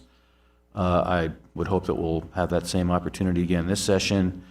There's also a committee on public lands. We're not sure what role, if any, they'll have in water issues, but in last 2 sessions, the subcommittee on public lands actually heard most of the water presentations because they were a subcommittee of this this interim committee on natural resources. This interim, they're broken out into two separate committees, so I'm not sure whether we'll have any participation, CNRWA will, with the Public Lands Committee.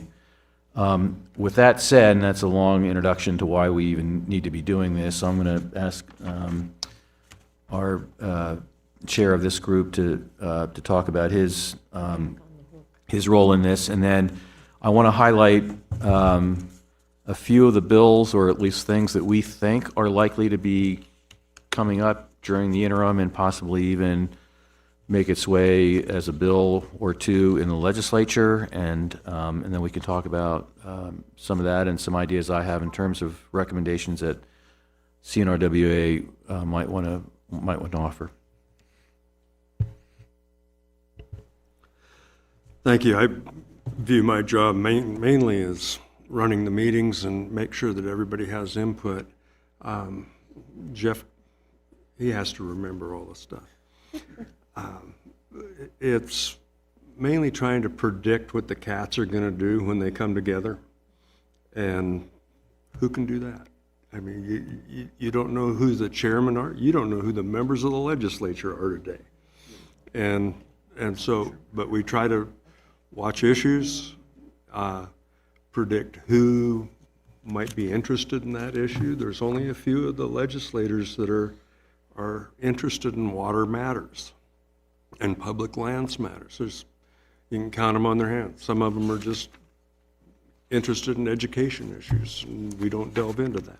But we like to work with our friends, individual counties, Farm Bureau. I'm happy that they have come along. I'm very involved in that, and that might have some reasons why we do get involved as well. But agriculture is still an important industry in our community. We try to work with the mining, everybody, environmental groups. So anyway, that's where we're at. My number's in the book, so to say, and if anybody wants to or has an idea or has heard that something is coming forward, please let me know, or Jeff. Thank you. Thank you. Jeff, is there anything specific you wanted to discuss? Yeah.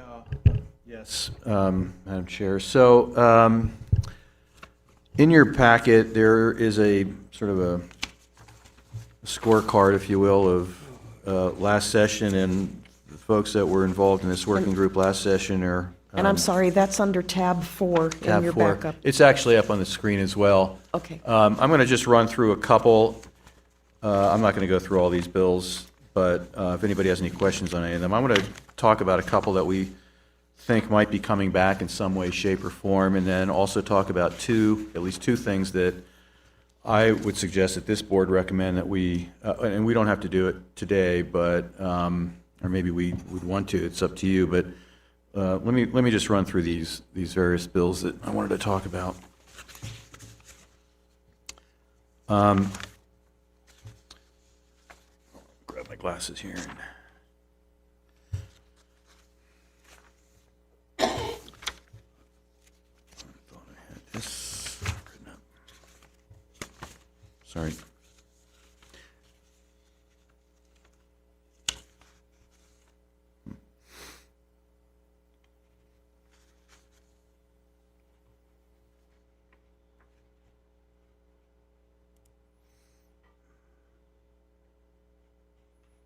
I lost my notes. Okay.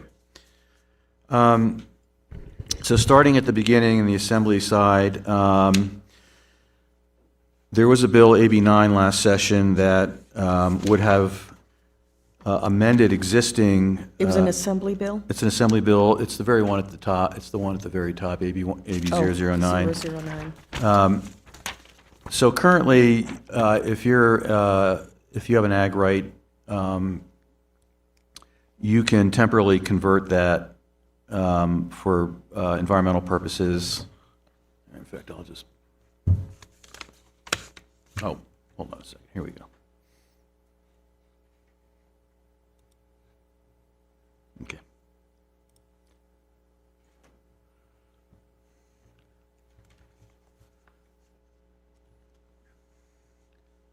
So if you have an ag right, you can currently convert that temporarily for environmental purposes for 3 years.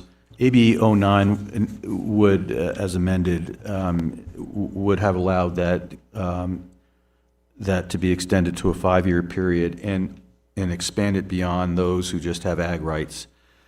It was an effort to try to conserve water, and the reason that's important is because, as I'm sure you're all aware, that you must maintain and use your water over a 5-year period, and if you don't, you're subject to either forfeiture or use it or lose it. Yeah, so this was an attempt to not punish those who really truly are looking to conserve water, and there was a hearing on it, as I recall, but did not make it out. I suspect that something like this might be talked about or proposed again. So that's one area. And then, let's see.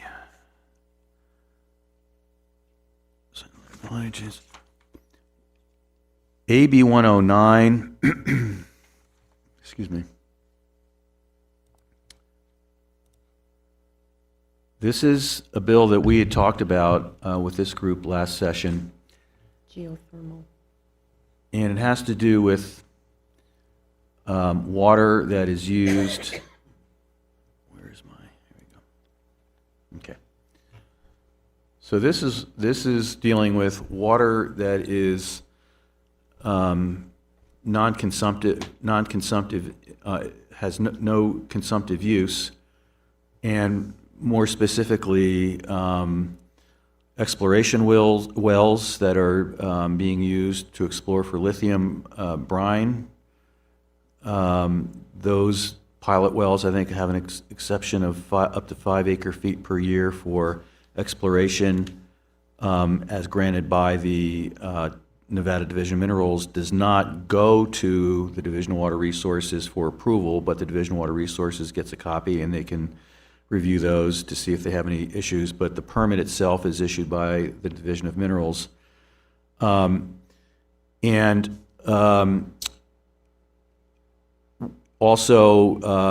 this would include looking at other non-consumptive uses like closed-loop systems, whether or not they become viable for lithium brine extraction processes as opposed to evaporative processes. They would utilize a closed-loop system where the lithium would be extracted through some reverse osmosis process, and then the remaining liquid would be redeposited or re-injected in the ground. It's a closed-loop system. Presumably, well, at least under this bill, it's contemplated those types of non-consumptive uses would also be subject to review and approval by the Division of Water Resources, as would closed-loop geothermal systems also be subject to review and approval by the Division of Water Resources. When this group discussed this bill last session, the concern was that all users of water should be required to pretty much follow the same requirements as everyone else, whether it's consumptive or non-consumptive. The exploration wells, since they're, de minimis really, or 5 acre-feet, maybe those are accepted. This bill would have done that or would do that. But really the issue is, even though you may not be consuming water in a closed-loop system, you're still pumping water and bringing it to the surface, and there are potential impacts associated with that need to be looked at. And so that's really the basis of this bill. My understanding is that this is being discussed and may actually be presented at some point to the interim committee.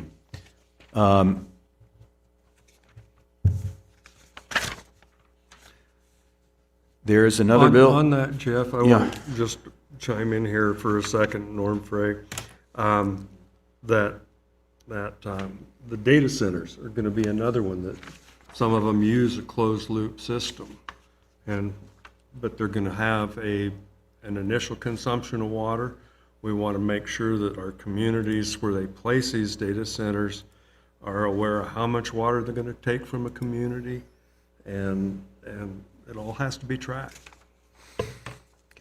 This will be a very important thing for us in the future with more things that we can't even predict. The other. But AI can. The other assembly bill that I know is being, from last session that is being discussed is, and unfortunately it didn't make it on this tracker, but it's Assembly Bill 419. This was an assembly bill that was sponsored by Assemblyman DeLong. Assembly members Cole, Gerd, Dickman, and O'Neill were co-sponsors, or actually I think they were all sponsors of this bill. But in any event, this is a pretty comprehensive bill. It actually did have a hearing, and it was about administrative processes and even judicial reviews with regard to state engineer decisions. It is not. What do you need? I don't have a packet with me that I can give. I'll get you one. I'll send it to you. Okay, if you don't mind. This had a long hearing, and it was really to try to tighten up timeframes, put in milestones, put in some additional steps, procedures, including, the authority for the state engineer or applicants to have sort of pre-meetings before they even file their applications with the Division of Water Resources, an administrative appeal decision, lots of different things. At the end of the day, after this hearing and several other workshops, to try to get a change in something that was workable, because the fiscal note attached to this, that being the impact on the Division of Water Resources itself in terms of its financial requirements and so forth, was millions, if not tens of millions of dollars, and so it was never approved, and that's why it was amended for a slimmed down version. And basically what ended up was a requirement for the Division of Water Resources to report to the legislature every 2 years on their timelines, their processes, and things of that nature. Number two, a requirement for the state engineer to follow the Administrative Procedures Act. Right now, the state engineer is not subject to having to go through the same process as other state agencies. Specifically, at least for these purposes, for the adoption of regulations, the state engineer, in practice, I think is doing that, but it's not a requirement for the state engineer to have their regulation or rulemaking go through the same process as most other state agencies. And then lastly, I think the other one was some additional reporting requirements. But in any event, there is a working group that has been convened to talk about and get into the details. This is nuts and bolts stuff for administrative procedures within the Division of Water Resources. The only other measure that was heard last session that some folks have been talking about actually appeared as sort of a sub-provision in Senate Bill 342, which had some other provisions to seek the ability to conserve water without it being relinquished. But there was a provision in there that would have reestablished the way that priority dates are set when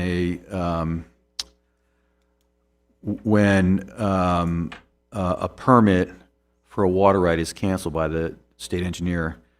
And under current law, and as determined by the Division of Water Resources, then if you get a notice of cancellation of your permit by the state engineer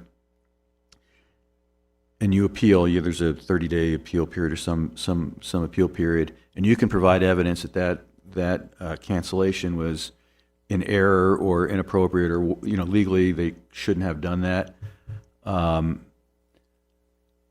They can overturn their decision and not cancel the permit, but then you have to be given a new priority date, which is the date that your permit is reinstated.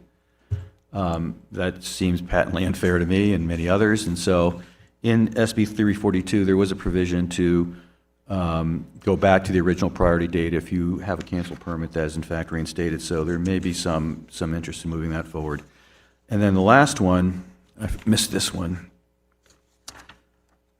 And that's Senate Bill 31. This one had a lot of interest in this basically, and we're going to talk about this really briefly in the next couple of minutes, but this is the issue about filings for claims of vested water rights by 2027. And because of some legal actions taken by the federal government in the state of Oregon and maybe one other state, where those states had requirements to file for the federal government to also file for their claims of vested rights when they were adjudicating water. The federal government apparently prevailed, or I don't have the detail right now in terms of what the outcome was, but there was concern that in this case, because the state of Nevada has a law now that requires any claim for vested rights to be filed by 2027, that the federal government shouldn't have to meet that requirement, and they can file whenever there's an actually adjudication process taking place, right? So their argument is, well, you know, we'll file if there's an actual adjudication process taking place in a basin. We will then file for our claims, but not based on some date set by a state legislature. So this bill was proposed by the Division of Water Resources to basically exempt the federal government from filing, and there was a lot of opposition, and the bill did not get a hearing. I know the Farm Bureau was very opposed to this bill, and I don't know that their position has changed. And so, but it's likely to come back only because the 2027 date will occur by the end of the next legislative session. And so there are those who are very concerned that the federal government will sue the state of Nevada if they have to file these claims. And so we'll expect to see something along those lines, and we can discuss this at a later meeting. With regard to what I'm also looking at in terms of things that we might want to consider, we last session had requested a bill to cap to address the groundwater basin assessments across the state. Now we're getting to it. And for those of you who don't know what those groundwater basin assessments are, in certain designated basins, and I don't have the exact number, the state engineer is authorized to impose an assessment without any, rules or requirements or even input, quite frankly. Translation, slush fund. Well, transparency and all those things come into mind, but in any event, and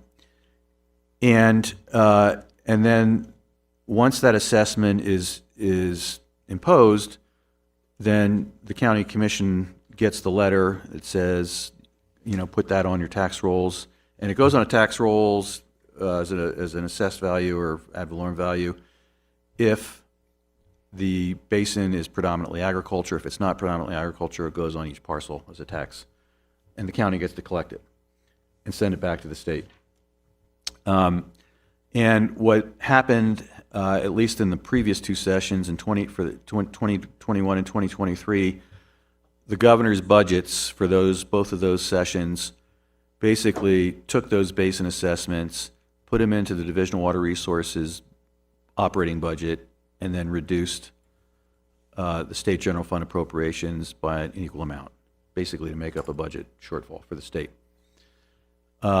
Nobody knew, and we argued pretty hard against that, and in 2021 it went through. In 2023 we really rallied to try to get that removed, and under the new administration, with the help of Senator Gocochea, who is on the Senate Finance Committee, and many others, that was reversed. But it's still there. The possibility of groundwater basin assessments being paid for by groundwater pumpers for work in their basins, because they're designated basins, going into sort of the general operations of the Division of Water Resources was very concerning, and so we felt like that needed to change. And there was an argument, to be fair about whether what the money was actually being used for was for those basins and so forth. But just to eliminate any confusion, we felt like there needed to be clear guidelines or sideboards on how that money can be used and how much of it can be assessed, and also to make sure that the people that are actually paying those assessments and collecting those assessments, the boards of county commissioners, know what it's being used for as well. So we had a bill draft request. It got combined with another bill request in the 2025 by the previous interim legislative committee on natural resources. It got introduced. It didn't get introduced, but it was one of their bill draft requests. It was printed up.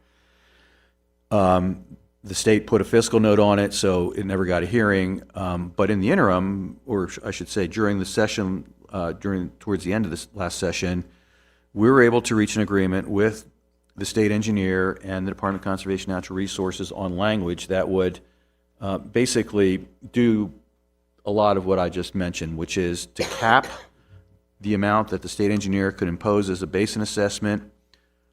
I think it was not more than 15 cents per acre foot in a given year.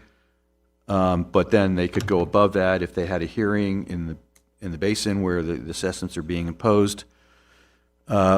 Would clarify how the money is supposed to be used or must be used. And then also to require the Division of Water Resources to post all of this information, including how they determine how much the assessments are, what the money is being used for, on their website. And quite frankly, we'd also like to see them come to the boards of county commissions meetings to explain this as well, or at least do a presentation. So more transparency, more accountability, and better use of the money. And so I think we need to take another run at this and get this put into statute. I absolutely agree. So that's the first one. The second one has to do with another topic we'll be talking about very briefly again in the next 30 minutes, and that's 3M plans, monitoring, management, mitigation. And right now, it's not explicit that 3M plans could be required for a change of use, or a change application. The statute talks about 3M plans being required by the state engineer. If there's an application for the appropriation of water, the state engineer could require a 3M plan. It's not explicit that could include an application for a change of an existing appropriation. So if you have a water right that's currently ag, and they want to change it to mining and milling, that's a change of use, and that is potentially a different situation. And so we want to make sure that the state engineer has the authority to also require a 3M plan if he determines it's needed for a change application. And then the other piece is also under existing law, it's the county's responsibility to track all this stuff, so that if the state engineer in fact does require a 3M plan, the county has 30 days to provide input, which seems like that's unfair to counties and everybody else, because if the state engineer knows they're going to be requiring a 3M plan, then just send a letter to the county instead of having the county, have to track this stuff down. And that provides, I think, a better opportunity and more efficiency for not only the county to participate, but also the public in a 3M plan. So those are the two changes under NRS 534.040 that I would also suggest. And there may be some other things that we'd want to include in a bill regarding 3M plans as we get into some of the discussions in the future about what those are all about. So that's my report. Okay, thank you. Board, are there any questions for Jeff or comments about the backup? Is there any public comment? Hearing none, that finishes this item. We are moving now to item number 9, which is a discussion and possible action to approve a CNR WA policy on data centers. There's a draft in your backup, and it is under tab number 5. And Jeff, I'm going to let you go ahead. I think we're not ready to adopt this morning, but I think we want to discuss this. Yeah, thanks, Madam Chair. So you recall at our last meeting, I presented some sort of preliminary information findings on data centers. Carrie Rohrmeyer with the Nature Conservancy was here on another presentation, and she also provided some information.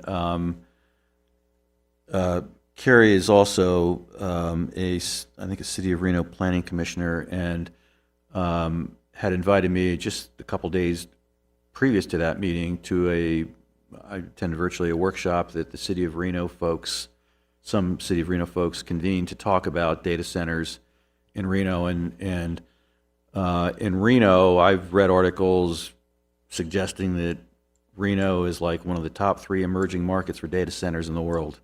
I mean, there's a lot of activity. Now, I don't know if that's true or not, but there's certainly a lot of interest in data centers, and I drove through USA Parkway yesterday, and it's just unbelievable. I mean, there's a lot of data centers, activity, and as I went through this, and then we had a conversation during our legislative working group on this, and this was a topic that the group thought we needed to be talking about. So this is a very, very complicated topic, and I'm only going to focus on the water side of things because there are a lot of other issues related to data centers that are not appropriate for this group necessarily to talk about for boards of county commissioners.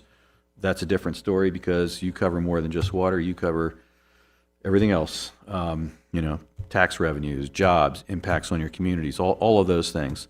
And to be fair, there are certainly benefits to data centers, and also I think we have to be realistic and recognize that they're not going away, and there's going to be more, and they're going to be bigger. The question is it right for your community based upon, at least for this policy statement, keeping in consideration what the water issue is about? Everything else is up to the county, of course. Well, everything's up to the county, but just so the county has at least some basis for understanding what the potential impacts are to your water resources, going to things like your water resource plan that these gentlemen presented earlier in the day. So that's the background. As the chair said, I know this still needs some work, but it provides the background, and we can go through the background, but I think really what I want to do is talk about primarily some of the recommendations. But let me just maybe highlight a couple of things, and hopefully you've all read it. Data centers cover a whole range in terms of size, mostly from very small sort of on-site services, servicing an on-site facility, to large hyperscale facilities. The kind of data center I think that you see out in Tahoe Reno Industrial Center would probably qualify as I'm guessing a hyperscale. It's pretty large. I don't know what the square footage of that is, but it's 10,000 square feet. I don't know, but it's large. As I mentioned, Nevada is being heavily looked at, if you will, for siting data centers. I've talked to some folks that work in this field, the field of data centers and development and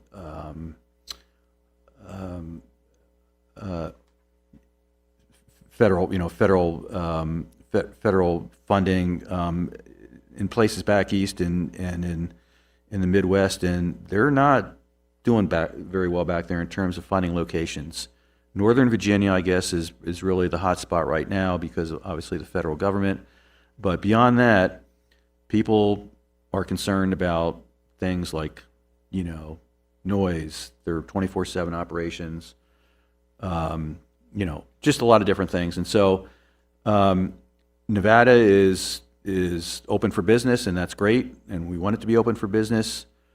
Favorable regulatory structure, low taxes in particular for large-scale data centers, tax abatements, and relatively stable environment in terms of we don't have a lot of earthquakes, we don't have tornadoes per se. We don't have floods mostly, like in other places.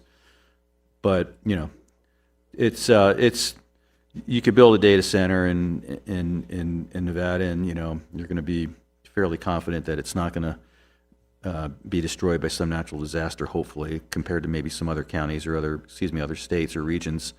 So favorable environment for everything, and probably the most important thing is that it's close to California, Silicon Valley, and the latency is such that you can actually build a data center in northern Nevada, and you're not going to really see much of an impact of it being dislocated from some of the regions where there's high use. So you add all that up, and what I guess worry about is, well, if you can really build these things pretty much any place, I mean, you have a product, you don't have to transport it except through a fiber line, which is the speed of light. You can build it anywhere pretty much, as long as you have capacity. You need the infrastructure, you need the power, the water, and the connections, and it needs to be a redundant connection for backup and all those sorts of things. I think places a lot of rural Nevada in a situation where, if you haven't heard already or haven't been approached by data centers, you're likely to be approached by data centers in the near future. So what does that mean for you with regard to water? Data centers have to be cooled. They generate a lot of heat.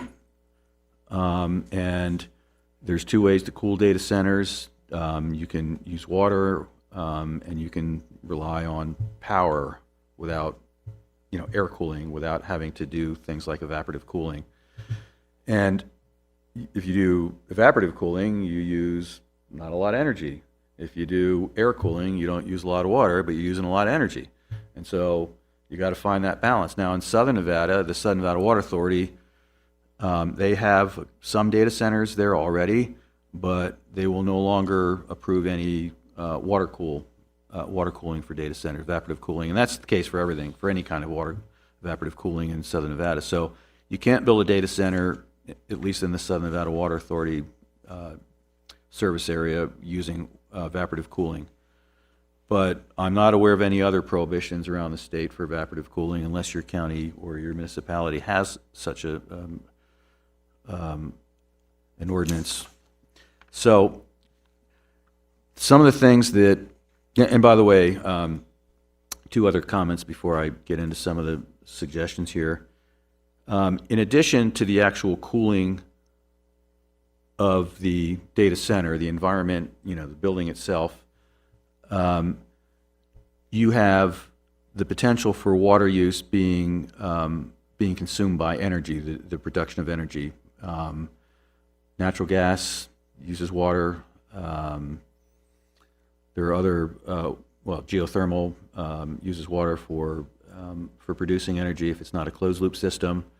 So there's water being used for the generation of power for some of these data centers, and then there's also water being used for the manufacturing of all of the components in the chips, primarily that go into these data centers.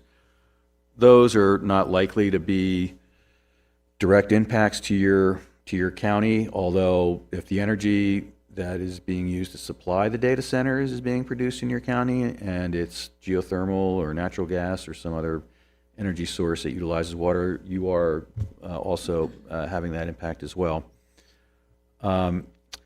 So there has been a lot of work done to try to minimize the impacts of water and the carbon footprint. I know there are technologies like direct component cooling or liquid direct-to-chip cooling. I've heard some companies talk about basically zero consumptive water use. Other companies are looking at complete renewable energy generation for their power needs at data centers. So, the industry is aware of this, I believe, and recognizes the need to minimize their consumptive use of water and carbon footprint, and are working towards that. So it's not like, they're just ignoring the problem. So all of these things to get to the point where, well, what is it that this organization ought to be saying about all of this? Because this again may come up during the interim, may come up during the legislative session, may come to your Board of County Commissioners. So you can see what I wrote here. Some of these are pretty obvious. You know, you should, data centers should minimize their consumptive use of water and avoid evaporative cooling. Your municipal water provider or whoever provides water in your counties can adopt something like that. They can adopt a strict ordinance or however they want to do this. To the extent that they can provide energy using renewable energy, just a recommendation. I think it's a low-hanging fruit. And obviously, for data centers, if they're being served by a municipal water system, they're using municipal water, which is treated water, which is an expense and a resource that may be more than needed. So I don't know the details of what the quality of water is exactly for every data center, but to the extent that they can use treated effluent or other lesser quality water, so you're not taxing your municipal system, that's always a good idea. On being able to even analyze what the impact would be by a data center on water in your county, one of the issues that I know has come up is the actual consumptive use of that data center. So data center comes to your city council or your county for a special use permit or whatever it is, building permit, and you ask them, well, how much water are you going to use?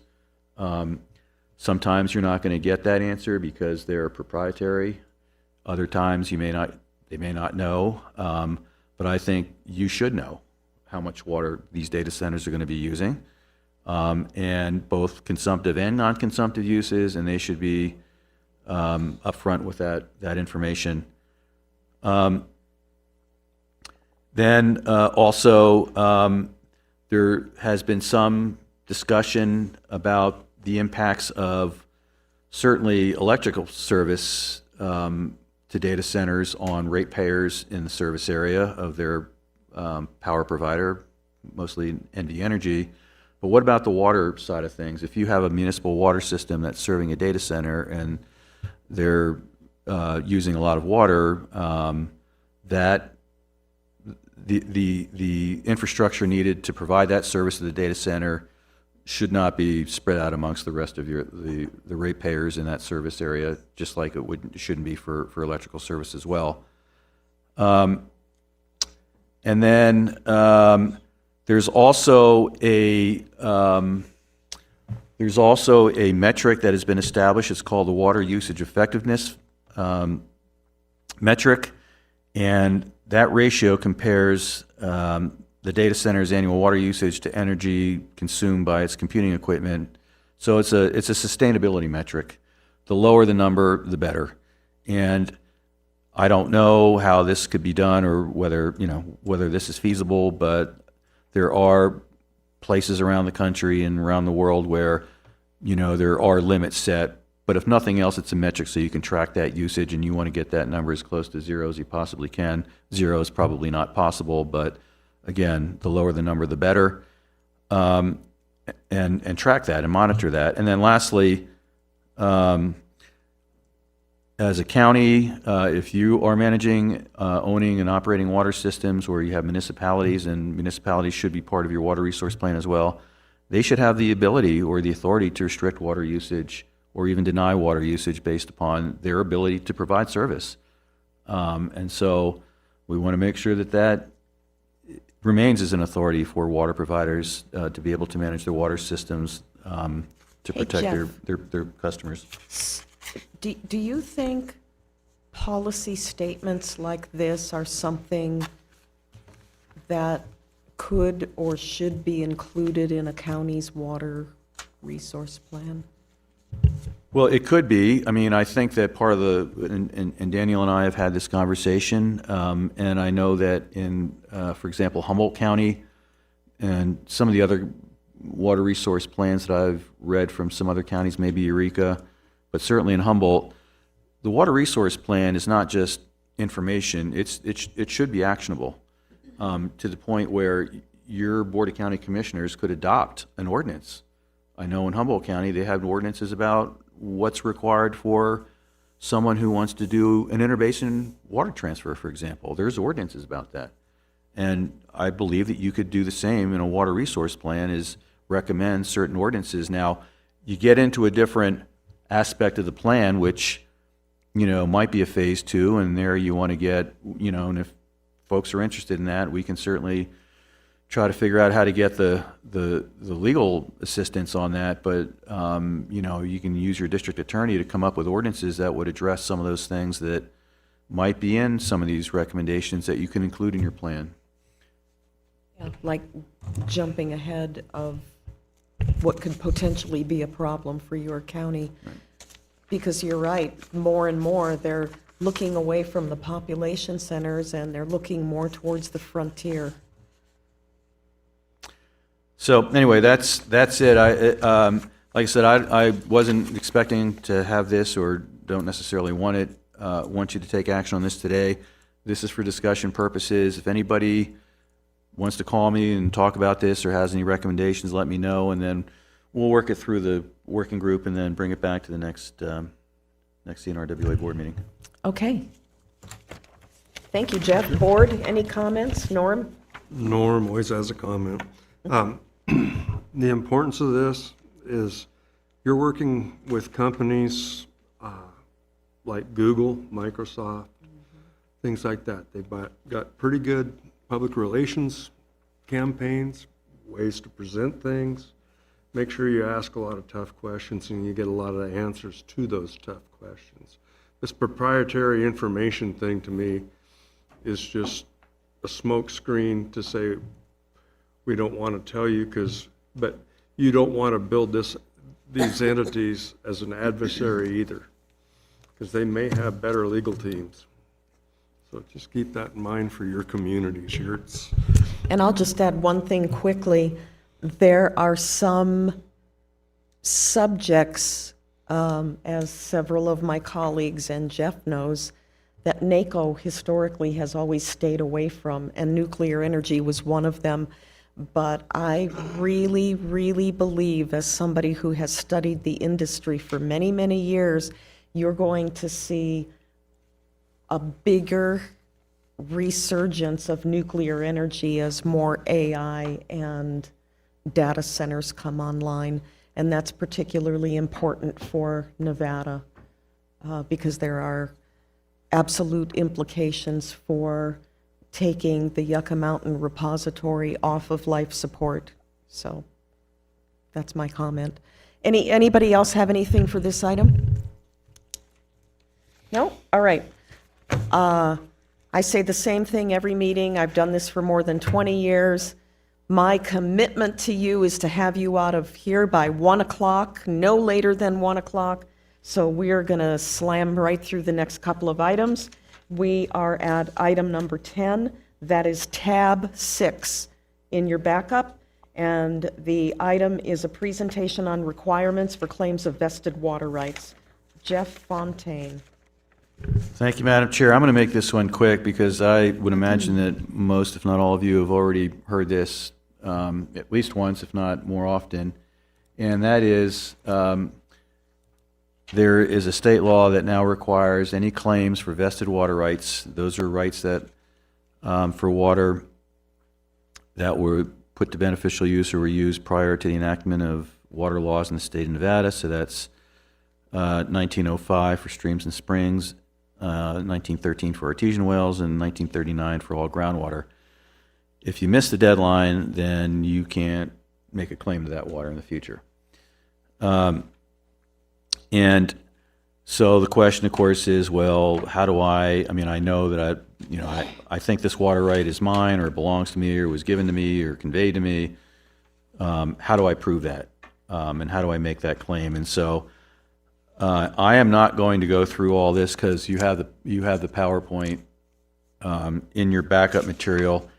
We're going to be doing some more outreach around this, working with Progressive Rancher and Leanna. I know she's very interested in this topic as well. Domestic wells are not required to do this, but there are there's lots of information. I think the most important thing to recognize is that, again, if you don't get that claim in before the December 31st, 2027, you can't go through the adjudication process. And that's the process by which the Division of Water Resources takes all those claims, they analyze them, they put together an order of determination for priority dates for water that is available in the basin. They issue a preliminary order, and then it goes to a judge for a decree. There's lots of opportunities for participation if you file the vested claim to make your voice known. But at the end of the day, adjudication occurs when the district court judge enters a finding of fact, conclusion of law, and the decree is issued for that particular basin. There are a lot of different forms that are also in the backup, and the forms are really based on the manner of use of the water. I have not done one of these, but I would say that if you have a claim that you are interested in filing, you probably want to get it started sooner rather than later, because there may be a rush at the end to get everybody's claim in by the deadline, and the folks that you may need to help you with may be otherwise busy. So it's probably not too early to start thinking about this. This law for the deadline has been in place for a lot of years. I don't even remember. I think it was enacted in, I don't remember what year it was, but at least 5-6 years ago.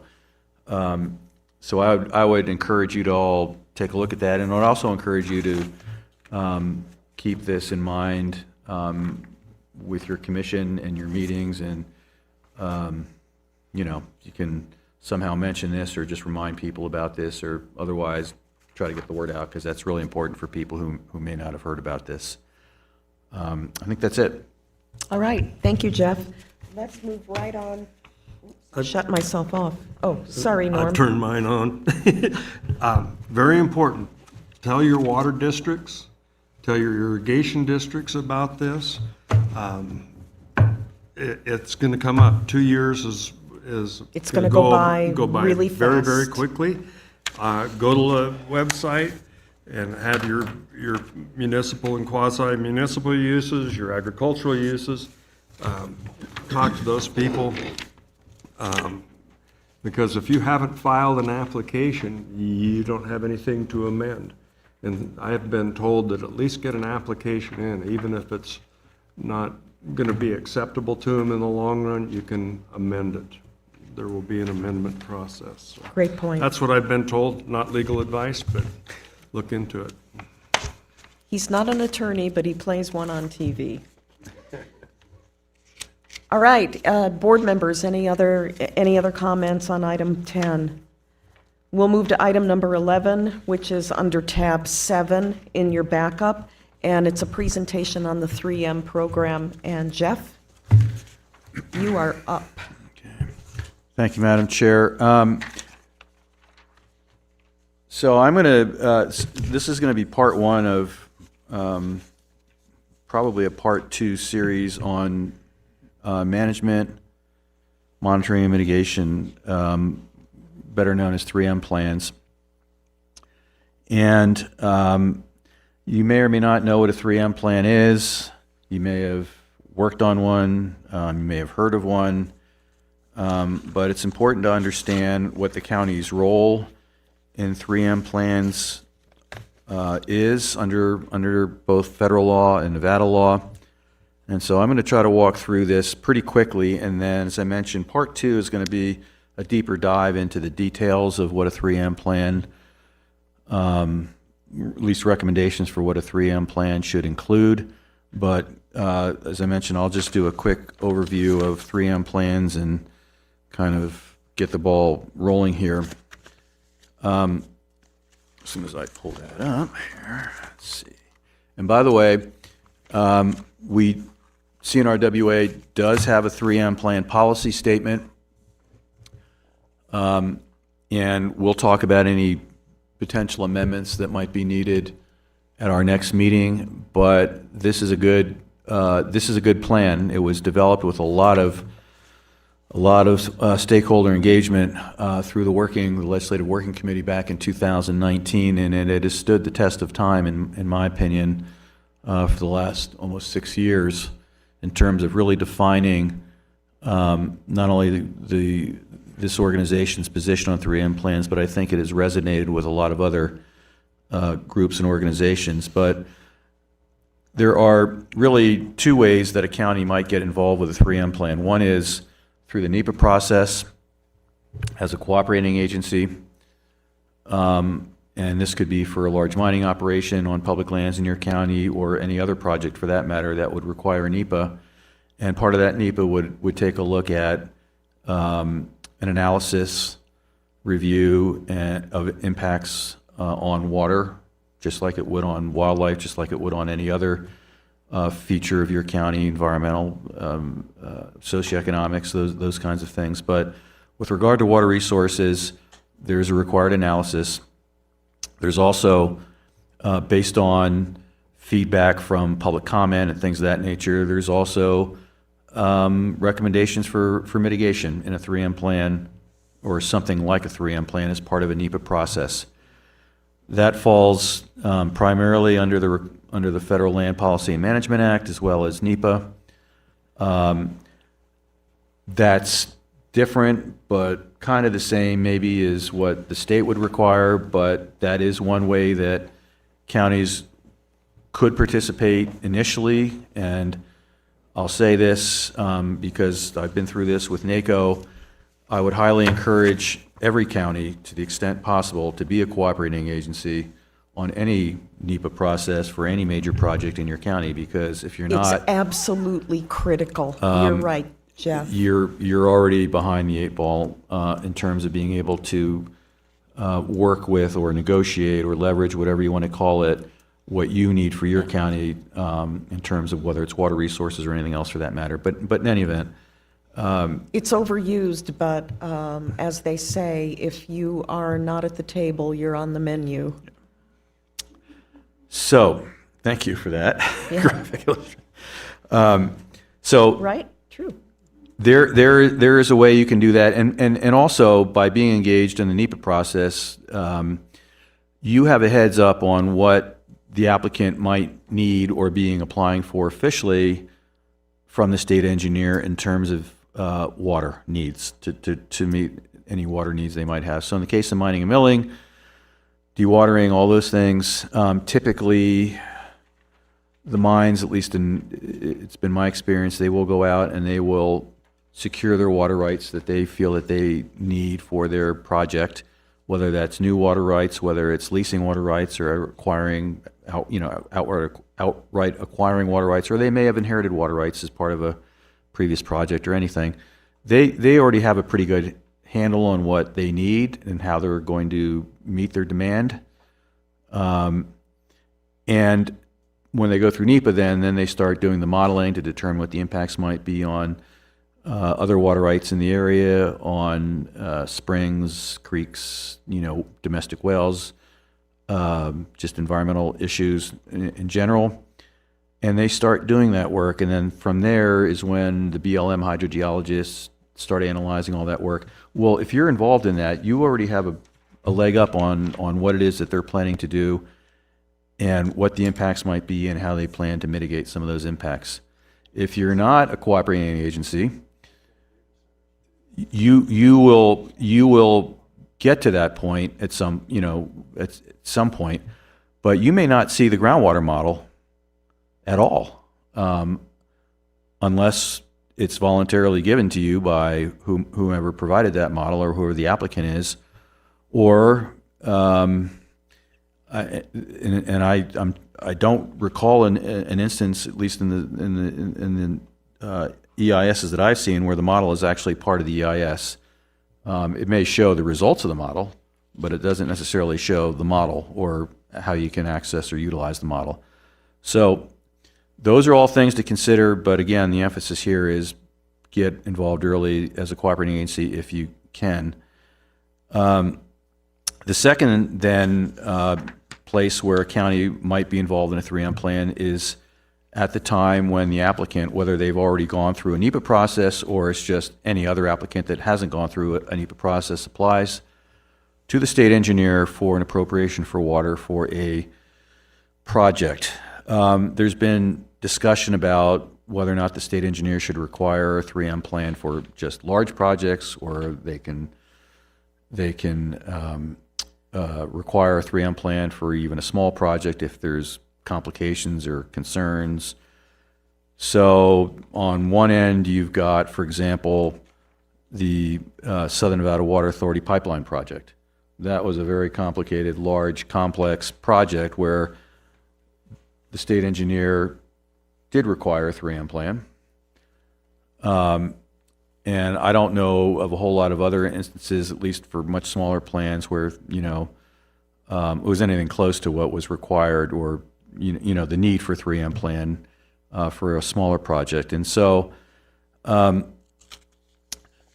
then if the state engineer requires a 3M plan under current law, the county would have to know that, for starters, and then they would have to send a letter to the state engineer requesting to be able to provide comment, to get permission to provide comments on the 3M plan. And then there's no requirement for the state engineer to actually incorporate your comments in the 3M plan.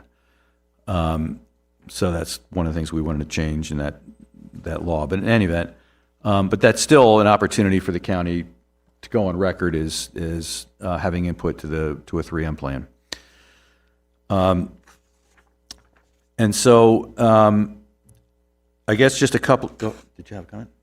Oh, I'm sorry. So are folks who may be familiar with the term adaptive management. That's not a 3M plan. It could be a component of a 3M plan. Adaptive management is more of, you start out with a design of what you want to do to be able to manage your water right, if you will, or your water usage, and you're continuously providing a feedback loop so that you're monitoring and you're adjusting to really meet an outcome, which is to limit your water use and limit the impact of that water use on existing rights, domestic wells, and others. That's not monitoring, management, and mitigation, but it could be a part of monitoring, management, and mitigation. A 3M plan really sets specific, it's a specific set of actions, protocols for a given project or situation. Every 3M plan is different. What a 3M plan is not to be used for, and this has been affirmed at least in a couple of court decisions, some at the district court level, at least one, I think, by the Supreme Court in the case of Kobe Valley, is you can't use a 3M plan to address a known conflict. If you have a known conflict, it's a conflict. You have to eliminate that conflict in order to meet state law, which is, if there's no conflict, you can, that's one of the considerations for the state engineer to appropriate water. Is there a conflict? If there's a conflict, you can't appropriate water. You can't put in a 3M plan, we'll mitigate it this way if there's an existing conflict. What a 3M plan is intended to do is to address things that weren't anticipated, unknown situations that might occur during the life of the project or the use of that water. For a mine, that could be something that wasn't anticipated through modeling over a 10-year period, 20-year period, 30-year period, whatever the course of that mine might be, as well as post-closure for those mines when the pumps are shut off and dewatering is no longer taking place. So those are all things that are supposed to be in a 3M plan, not how we're going to address a known conflict. There are also lots of discussions about what it is that you would do if and when an unknown conflict in a 3M plan for an approved an appropriation does occur. What is the mitigation? And I can tell you that if you have caused an impact or harm to a prior right, in the our 3M policy, it talks about replacing that water, and same quantity, same place, same time. That is held for us, I believe. That's sort of somewhat under discussion in the Humboldt region, only because of it's complex in the Humboldt region in terms of the determination of the timing of that water replacement. But in general, you can't just dry up somebody's well or dry up somebody's spring and say, we'll take care of you. We'll haul water to your spring. If it works for the owner of the well or the spring, that's fine. But if it doesn't, then that's not mitigation, nor is paying off the owner of that water right, unless they accept the money. If they accept payment for the harm that is caused to them because of the impact of their well or their spring, and they accept money for that, well, then you've resolved the conflict. But you can't force that on them, and you can't require them to take that. So there's a lot of discussion about what the replacement is or what the mitigation would be in a 3M plan. And I would say, we'll get into more details about this, but I would say that needs to be specific to the extent the county is satisfied that there's enough specificity and detail about what that mitigation would look like, as opposed to, well, we'll just take care of that, or we'll provide replacement water. Other provisions of the plan, obviously, triggers, thresholds, standards that you would want to avoid, all of those things. Monitoring network is fundamental to that, and counties, if you have the ability, either directly or you have a contract hydrogeologist or somebody that you can have work on this, should work with the applicant to establish what that monitoring network looks like. The Division of Water Resources will get involved in that, and they have very good people. And I can tell you, they also do annual reviews of a lot of these plans, mostly for the mines, to just make sure everything's on track. But the county, to the extent you can get involved with that as well, I think it's very important. So all that's really important. And then the last thing is, there have been recently, and I'm not going to be specific about where all this is happening, but there's been interest by a couple of mines in working with the counties to address some of this stuff up front in the 3M plan, anticipation of a 3M plan. And I know at least a couple of counties have been asked to basically not protest their water right applications in exchange for certain things. I would advise you to never waive your right to protest a water application. That's entirely up to the county, but once you do that, then you're definitely on the menu, to paraphrase our chair. But that's not to say that there isn't something else that you can do. And I think your county, if this is what you want to do and you want this operation and you support it, then there's language you can come up with that shows that level of cooperation, where if you guys have a concern at the county level, don't wait until they file the application to protest it. Get it worked out ahead of time, because it's in perhaps your best interest to expedite this project so you can get the mine operating, you can get the jobs, you can get the revenue, all those sorts of things, all the positive impacts of whether it's a mine or any other operation. Build into your 3M plan ways to communicate, ways to coordinate, even if you form a small committee to go over some of the technical details of, is this monitoring location correct or not? Should it be moved? Should there be some more monitoring wells? Those kinds of things. And then, ideally, the application is submitted to the Division of Water Resources, the state engineer. You've already seen the model maybe, and you maybe have already run the model to satisfy, or have them run the model with different scenarios, so that by the time the application is sent, everything's good. You've worked out the 3M plan ahead of time. Yeah, the state engineer reviews that, see that there's no protest from the county. That's kind of the way forward, I think. Every county may have a different opinion of that, but this, and this has come up in the Humboldt River Basin Water Authority, where HRBWA isn't a cooperating agency in NEPA, and some of the counties may or may not be.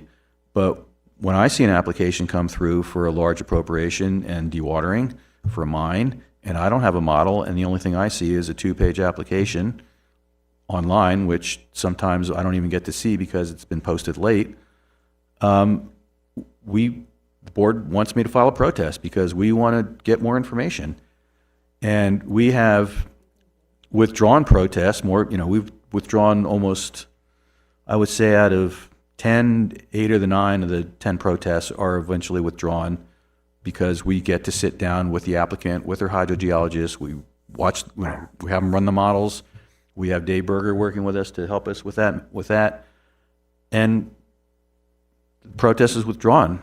But if a lot of that stuff can get dealt with up front, it avoids all of that, I think, confusion and delays. And so I think that's probably where I'll leave it. So what I want to do is, for our next meeting, and I'm going to work with Jake on this as well, and maybe a few others, we're going to try to put together maybe a template for what should be in a 3M plan, or at least what we've seen as part of That's a great idea. really good 3M plans. The Kobe Valley 3M plan, for example, in Eureka County is a good example. And so you've got that. And again, every situation is different, but there's some basic fundamentals, I think, that every 3M plan should have, and we'll try to get that for you at the next meeting. Okay. Any questions for Jeff? That was a great report, Jeff. Thank you. We'll move to item number 12. This is under tab 8 in your backup, and it's a discussion and possible action regarding water right applications that have been filed with the state engineer since our last meeting. And Jeff, I'm sure you have a couple of things you'd like to say about this. Yeah, there is, and let me maybe just run through these real quick, and then I want to focus a little bit on what's happening in. We only have 14 and a half minutes. We will do that. Okay. If you've gone through the monthly reports, Yes. I didn't see anything in here that I felt the board needed to really discuss. Let's see here. There's some stuff going on in Steptoe Valley with applications being filed, and that's a primarily, we had this discussion earlier about water potentially being no longer available from the county, so some of these applications relate to trying to make up that water. If the water is eventually not available from White Pine County, and I don't know what the state engineer is going to do with that because that is an overappropriated basin, but I'm not sure that's anything that we necessarily need to be involved with unless any folks from White Pine County want to talk about that. Or ask us to. Or ask us to. The others are some change applications, and there's some stock water applications in overappropriated basins, and typically CNRWA is not protesting any stock water applications, and I'm not suggesting that we do, but I know it's come up in discussion about, well, stock water applications are small appropriations, and at some point they start to add up. I get that. There is, let's see, application 94882, County Line Minerals Corporation in Mineral County. Commissioner, do you know anything about that project? Okay. Like I said, Butte Valley. So again, I didn't see anything in here that I felt like we needed to protest, but I do want to say that we did discuss at our last meeting applications 94457 from Ashanti Gold. Mm-hmm. Those were protested, not by us, and that is ready for action. And then, let's see, we're not aware of any changes or decisions, anything different in the Granite Springs project, the Aquatrack project to move water from Granite Springs out of basin. That's on hold, nothing's changed there, and we did protest that along with Churchill County and others, Pershing County.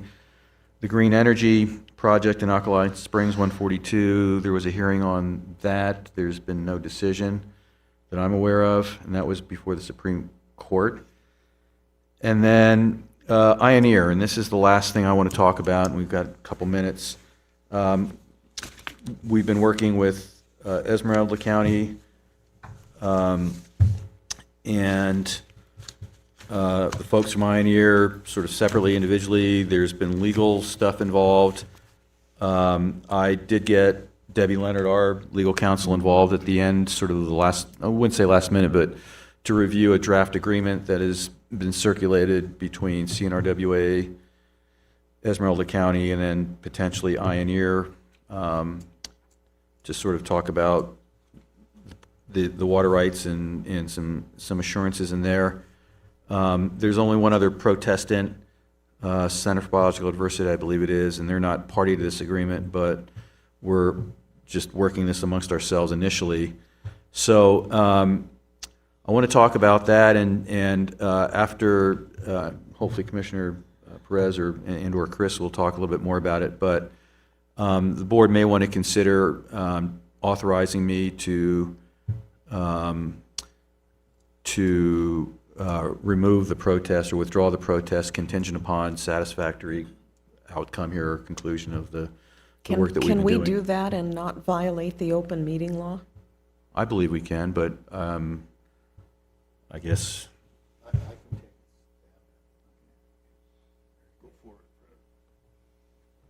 Okay, Commissioner Perez from Esmeralda County. Like Jeff said, Esmeralda County and Ioneer have been working on probably a 3M plan. Is that where it applies? Is that correct? Or yeah. That's what I see.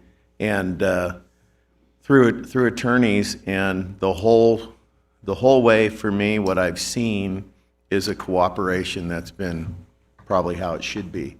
A great cooperation, and I believe we're kind of coming to an end.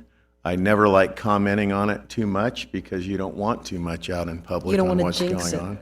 And but anyway, I think we're coming to an end, and it's been very successful.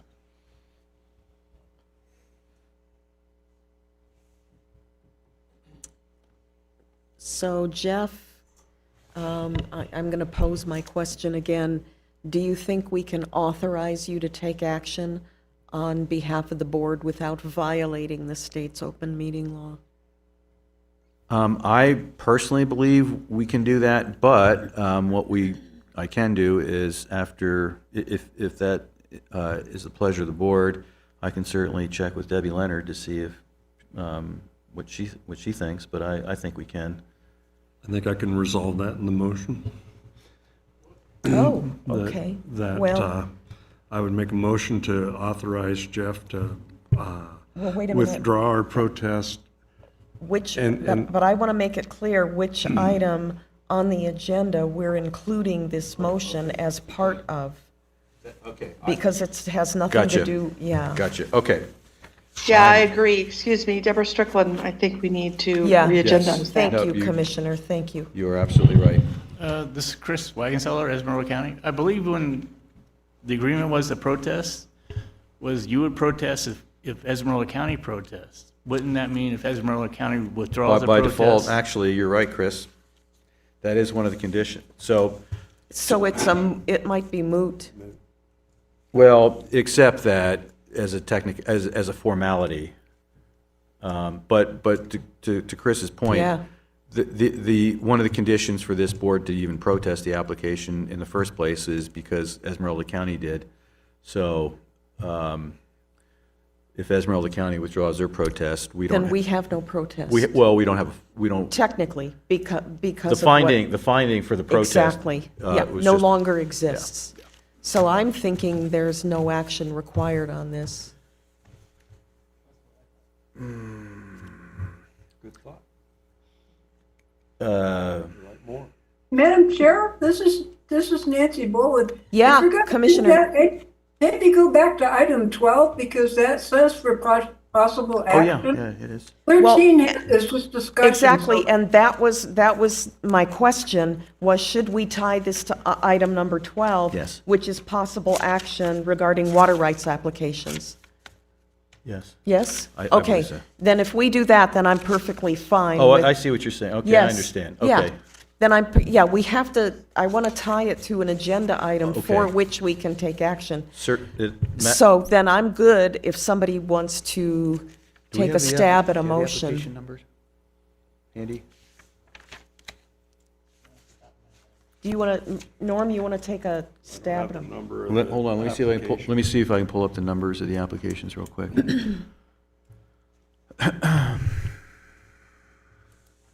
May I ask a question, Chair? Absolutely. Is it time sensitive?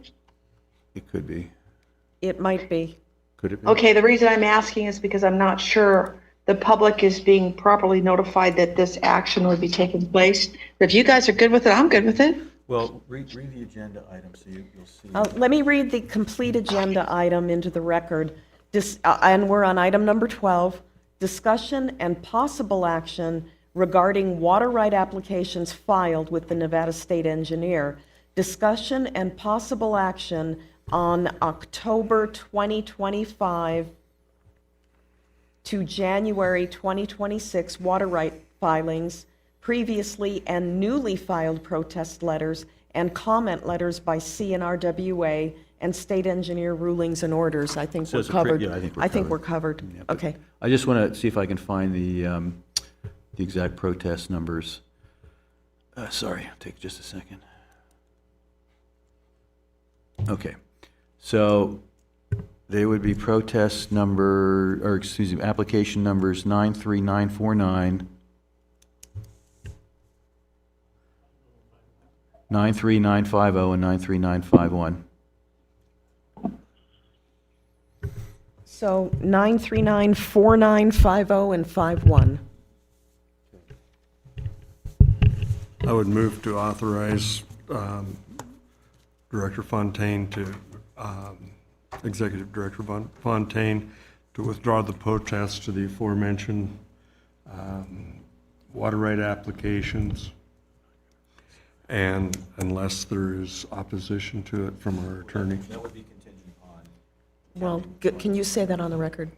To the maker of the motion, that would be contingent upon the county withdrawing its protest. Right. Correct. Okay. Was that clear? Does everybody understand that motion, or do you need him to restate it? Need to fly it by our legal counsel, and after Esmeralda says shut her down. I'll entertain a second on that motion. There's been a motion made by Commissioner Frey, a second by Commissioner Mancebo. Are there any questions concerning that motion or additional quick discussion since it's almost 1 o'clock? Is there any opposition to that motion? With no opposition, that motion passes. Are we good? Okay. Thank you. Item 13, is the Executive Director's report to CNRWA. Madam Chair, in the interest of time, I will not have a report. I'll let you not have a report. I am committed to getting everyone out by 1. Item number 14 is board member and executive director comments. Are there any comments that? I have a very quick comment. Okay. I've been here for 1 year. I think I'm starting my second. And just to sit here and listen to you guys, I learned so much just in the last couple hours. And some of it I've lived. Some of the things that Jeff talked about, I've been living. So this is a reassurance. Well, Thank and you. congratulations are in order for you, Commissioner Perez. I understand that you've been appointed the chair of the Esmeralda County Commission this year. Congratulations. Thank you. Any other board members with comments? Item 15 is to set the date, time, and location of our next meeting. So 3 months from now is sometime in April. I haven't seen NACO's board meeting Schedule schedule yet? but at least based on, 3 months from now, we're looking at either the 10th or 17th of April. Does anybody have a preference? The 10th or 17th? How Well, close is either one of them to Easter? They're both after Easter, and the They other, are, of course, requirement is that Churchill County will allow us to come back here. And the We're room's getting a available. nod in the affirmative. Okay. So how about mid-month? We should be past any kind of bad weather. 17th? Yeah. So April. That's after tax day too. Oh, okay, great. All right, so April 17th. Item 16 is public comment. Again, this time is devoted to comments by the general public. We don't take action on anything brought up under public comment until it's included on an agenda as an action item. Is there any comment by the public? What did you say? Comment. Oh, yeah, go ahead. Just again, thanks to everybody at Churchill County for hosting this meeting. It's kind of become our home, and it's a great facility, great people, and Yeah. we appreciate all of that. And to Tara, the new deputy clerk who just learned how to use Zoom. Good job. Great You job. did a good Thank you very job. much for all your work. Appreciate it. Any other public comment? Hearing no other comment, this meeting is adjourned. Thank you, everyone. Thank you.